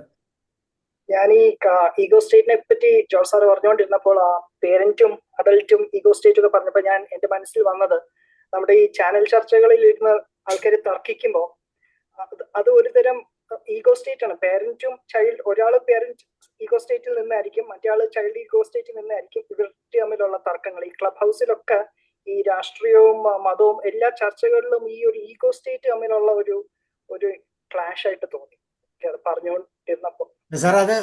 സാറ് ഈ പറയുന്ന ഒരാൾ, നമ്മളൊരു തേർഡ് പാർട്ടി കേട്ടോണ്ടിരിക്കുമ്പോൾ ഒരു വ്യക്തി സംസാരിക്കുന്നത് വെച്ച് നമുക്ക് വിലയിരുത്താൻ പറ്റത്തില്ല ഈ പുള്ളി കൊള്ളാം, ഈസ് ജെനുവിൻ. ആ വിലയിരുത്തലാണ് അയാൾക്ക് ഈഗോ ഈ പറയുന്ന അഡൽട്ടിന്റെ തലത്തിൽ നിന്ന് കൃത്യമായിട്ട് ഫ്ലെക്സിബിളായി കളിക്കാൻ അറിയാം, ദേഷ്യപ്പെടുത്താനും അറിയാം, അയാളെ മിനിമൈസ് ചെയ്യാനും സോറി പറയാനും ഒക്കെ അറിയാം. ചില വ്യക്തികൾ അങ്ങനെ, നമ്മൾ രാഷ്ട്രീയത്തിൽ തന്നെ വളരെ മനോഹരമായിട്ട് ഈ ചർച്ചകളെ കൊണ്ടുപോകുന്ന വ്യക്തികളുണ്ട്. അങ്ങനെയോടുകൂടി നമുക്ക് ഭയങ്കര രസം. അവരുടെ പറയുന്ന കാര്യങ്ങൾക്ക് എപ്പോഴും ഒരു സത്യസന്ധതയും കാണും. അവർ കൃത്യമായിട്ടത് പറയും. അതല്ലെങ്കിൽ ചുമ്മാ പൊളിറ്റിക്സ് വന്ന് ദേഷ്യം വന്നു കഴിഞ്ഞാൽ പിന്നെ അവരെ പേരൻറ്റിൻ്റെ ഏറ്റവും ഹയർ ലെവലിൽ കയറി നിന്നിട്ട് പിന്നെ തിരിച്ചിറങ്ങാൻ പറ്റത്തില്ല. അവസാനം നമുക്ക് തന്നെ നമ്മൾ ടി വി ഓഫ് ചെയ്തിട്ട് പോയാൽ അത് അവർ പോകത്തില്ലല്ലോ. അങ്ങനെ ഒരു അവസ്ഥ വരും. ഇതാണ് സംഭവിക്കുന്നത്. കാരണം അവർക്ക് തിരിച്ച് അഡൽട്ടിലേക്ക് വരാൻ അറിയത്തില്ല. അവരാ ജയിക്കാൻ വേണ്ടി മാക്സിമം പേരൻറ്റിൽ നിൽക്കുക മാത്രമേ ഉള്ളൂ, ചൈൽഡ് ആകാനും പറയും. പക്ഷെ ചിലപ്പോൾ നമ്മൾ കാണുമ്പോൾ ഇയാൾ എന്തൊരു വിദഗ്ധമായിട്ട് ഇത് പറയുന്നത് നമുക്ക് തോന്നിപ്പോകുന്ന രീതിയിലുണ്ട്. ചിലവർ ഇയാൾ പെട്ടു. ഇപ്പോൾ പൊതുവേ നമ്മൾക്കറിയാലോ, ചെറിയ ചെറിയ റീലുകൾ വരുമ്പോൾ ഇയാൾ പെട്ടു, അയാളെ പെടുത്തി, ഇങ്ങനെയൊക്കെ. എന്ന് വെച്ചാൽ അയാളൊക്കെ ഈ ഈഗോ സ്റ്റേറ്റ് എന്ന് പറയുന്ന തലത്തെക്കുറിച്ച് യാതൊരു അറിവില്ലാത്തവരാണ്. മരത്തെ കയറും, തിരിച്ചിറങ്ങാൻ അറിയത്തില്ല എന്ന് പറയുന്ന പോലെയാണ്. അങ്ങനെയുള്ള ചിലരുണ്ട്. അവരുടെ നമ്മുടെ വാക്കുകൾ കേൾക്കാനൊക്കെ ഭയങ്കര രസമാണ്. നമുക്കത് ഭയങ്കര ഇൻഫർമേറ്റീവായിട്ട് നിൽക്കുകയും ചെയ്യും. എനിക്ക് അങ്ങനെ ഫീൽ ചെയ്ത ഒരാളുടെ പേര് പറയാം. ചുപ്പേ പറഞ്ഞപ്പോൾ പെട്ടെന്ന് പറഞ്ഞല്ലോ. നേരത്തെ റിപ്പോർട്ടർ ചാനലൊക്കെ ഉണ്ടായിരുന്ന, ഇപ്പൊ സർജിക്കൽ സ്ട്രൈക്ക് എന്ന് പറയുന്ന ഒരു പ്രോഗ്രാം ചെയ്യുന്ന ആരാണ്? യൂട്യൂബിലാണോ? ഉണ്ണി ബാലകൃഷ്ണൻ. അല്ലേ? അദ്ദേഹത്തിന്റെ വാക്ക് കേട്ടു. ഉണ്ണി ബാലകൃഷ്ണൻ. ഉണ്ണി ബാലകൃഷ്ണൻ, യെസ്. പെർഫെക്റ്റ് ആയിട്ട് ലാൻഡിങ് എല്ലാം കറക്റ്റാണ്. പുള്ളി ഒരു രീതിയിലും വൈകാരികമായ ഒരു തലവും പോകുന്നതായിട്ട് കണ്ടിട്ടില്ല പൊതുവെ. പക്ഷെ ബാക്കിയുള്ള എന്തോരം റിപ്പോർട്ടേഴ്സ് ഉണ്ട്, അവരുടെയൊക്കെ രീതികൾ. ഇപ്പം രാഷ്ട്രീയക്കാരല്ല, റിപ്പോർട്ടേഴ്സ് തന്നെയാണ് അങ്ങോട്ട് നല്ലുണ്ടാകുന്നത്. ഇത് അവരുടെ ചാനലിന് അത് വർത്താണ്, അത് വേറെ കാര്യം. ഈ ലാസ്റ്റ് ദിവസം ഇപ്പം നമ്മൾ കെ സുധാകരൻ്റെ ആ പ്രോസസ്സിനെ ഒക്കെ മാധ്യമം കൊണ്ടുപോകുന്നത് വേറെ രീതിയിലാണ്. അവർക്ക് കൃത്യമായിട്ട് നമ്മളെ കുരം കളിപ്പിക്കാൻ അറിയാം. അഡൽട്ടാകാനും പേരൻ്റാക്കാനും ചൈൽഡാക്കാനും അവർക്ക് കൃത്യമായിട്ട് അറിയാം. കാരണം അവർക്ക് അവരുടെ ഒരു ഉദ്ദേശം ഉണ്ടല്ലോ. നമ്മളത് മനസ്സിലാക്കിയില്ലെങ്കിൽ നമ്മൾ ഒരു ദിവസം 24 hours നമ്മളിവിടെ കുടുങ്ങിപ്പോകും. അതാണ് എൻ്റെ ഒരു രീതി. അതൊക്കെ രസകരമായ എക്സാമ്പിൾസ് ആണ് ഇതിൻ്റെ അകത്ത്. അപ്പോൾ ഇതാണ് നമ്മുടെ റിയൽ ലൈഫ്. എല്ലാ ഈ ഫാമിലി ഡൈനാമിക്സും സോഷ്യൽ ഡൈനാമിക്സിനെയൊക്കെ കൃത്യമായിട്ട് മനസ്സിലാക്കി പെരുമാറാൻ പറ്റുന്ന ഒരു പഠനമാണിത്. അതാണ് ഇതിൻ്റെ ഒരു പ്രത്യേകത. ബാക്കി ഒന്നിലും ഇത്രയൊന്നും ഫ്ലെക്സിബിലിറ്റി ഇല്ല. കാരണം അതിൽ ഇച്ചിരി സയൻറ്റിഫിക് ആണ്, ടെക്നിക്കലി ആണ്. ഇതിനകത്ത് ഒരു ടെക്നിക്സും ഇല്ല. ഡെയിലി ലൈഫിൽ നമ്മൾ നടക്കുന്ന കാര്യം മാത്രമേ ഉള്ളൂ. ഇപ്പോൾ നമ്മൾ പറയത്തില്ല, ഗെയിംസ് എന്ന് പറഞ്ഞൊരു പ്രോസസ്സ് ഉണ്ട് അല്ലേ ജോർജ് സാറേ? ഗെയിംസ് എന്ന് പറയൂ. സന്ദർഭോചിതമായ കളികളാണ് മുഴുവൻ. ജീവിതം മുഴുവൻ ഇപ്പൊ ആദ്യം പറഞ്ഞ പോലെ അഭിനയാണെന്ന് പറഞ്ഞ പോലെ തന്നെയാണ്. ഓരോ റോള് കിട്ടുമ്പോഴും നമ്മൾ റോൾ പ്ലേ നടത്തൂല്ലേ, ഏറ്റവും തന്ത്രപരമായി കളിക്കും എല്ലാവരും. അത് ഇപ്പൊ ഒരു എക്സാമ്പിൾ, നമ്മൾ ചൂണ്ട ഇടുന്നതാണ് അതിന്റെ ഗെയിംസ് എന്ന് പറയുന്നത്. ചൂണ്ട ഇടുന്ന ഗെയിം. ചൂണ്ട നമുക്ക് ഏത് മീനിനെ കിട്ടണമെന്ന്, ഏത് ഇരയെ കൊളുത്തി ഇടണം എന്നുള്ളതാണ് ചൂണ്ടയുടെ പ്രത്യേകത. കറക്റ്റ് ഇരയെ കൊളുത്തി ഇട്ടാൽ കറക്റ്റ് മീൻ തന്നെ കിട്ടും. അതറിയാവുന്നവൻ അത് കൊളുത്തിയിട്ടാൽ കറക്റ്റ് ആ മീൻ കിട്ടും. അല്ലാത്തവൻ അവിടെ ഇരിക്കുകയുള്ളൂ, ചൂണ്ടയിലൊന്നും പിടിക്കത്തില്ല എന്ന് പറയുന്ന പോലെയാണ്. അത് വളരെ മനോഹരമായ ഒരു പ്രോസസ്സാണ് ഗെയിം എന്ന് പറയുന്നത്. എല്ലാവരും ഗെയിം കളിക്കിൽ അകപ്പെട്ടു പോകുന്നുണ്ട്. അപ്പോൾ അവിടുന്ന് രക്ഷപ്പെടുന്ന മാർഗം ഗെയിമിൽ ആണെന്ന് മനസ്സിലാക്കുക, ഗെയിമിൽ നിന്ന് പുറത്തിയാടുക, ഗെയിമിൻ്റെ പാർട്ടിസിപ്പേറ്റ് ചെയ്യാതിരിക്കുക, മുകളിൽ ഗാലറി കയറി നിന്ന് ഗെയിം കാണിക്കുന്നത് കാണുക. ഇങ്ങനെയൊക്കെയാണ് അതിൻ്റെ മീനിങ് പറയുന്നത്. ചുമ്മാ മുകളിൽ കയറി നിന്ന് കാണുക, കൈയടിച്ചു കൊടുക്കുക, നീ ജയിച്ചു, നീ തോറ്റു എന്നൊക്കെ കൈയടിച്ചു കൊടുക്കുക. അതിൻ്റെ അകത്ത് ഇടപെടരുത്. ഇടപെട്ടാൽ നമ്മളും കൊടുക്കും, നമ്മളും കുടുക്കിച്ചാണ്. ചില ആളുകൾ ഇര പുറത്തോണ്ട് വന്ന കാണുമ്പോഴേ അറിയാൻ പറ്റും ആ. ഇതിപ്പോ നമ്മളെ കൊത്തിക്കാനാവും. അറിഞ്ഞു ഒഴിഞ്ഞു മാറുക എന്നുള്ളത് കഴിവാണ്. നമ്മളിങ്ങനെ പറയും കല്യാണമൊക്കെ കഴിച്ച് കഴിഞ്ഞ് ഒരു 1-2 വർഷമൊക്കെ ആയി കഴിഞ്ഞ് ഭർത്താവിൻ്റെ വീട്ടിലാണ് ഭാര്യ വീട്ടിൽ നോർമലി വീട്ടിലാണ് താമസിക്കുന്നതെങ്കിൽ ഭർത്താവ് തിരിച്ചു വരുമ്പോഴത്തേക്ക് മിക്കവാറും അമ്മ മുറ്റത്ത് കാണും. അപ്പോൾ ഒരു ഇരയിടാനുള്ള ഒരു വകുപ്പോടെ എന്ന് പറയുന്ന പോലെ. അപ്പോൾ ഇങ്ങനെ ഒത്തിരി രസകരമായ ഭാഗങ്ങൾ ഇതിനകത്തുണ്ട്. Anyway, thank you. അപ്പോൾ ജോർജ് വളരെ സാറിന് നന്ദി. ഇങ്ങനത്തെ വിഷയങ്ങൾ വളരെ എപ്പോഴും ഇഫക്റ്റീവ് ആകും. അപ്പോൾ നമുക്ക് ഇതുപോലെ ചർച്ചകൾ നടത്താം. ഓക്കെ, താങ്ക് യു എല്ലാവർക്കും. Thank you sir. Thank you sir. Thank you so much.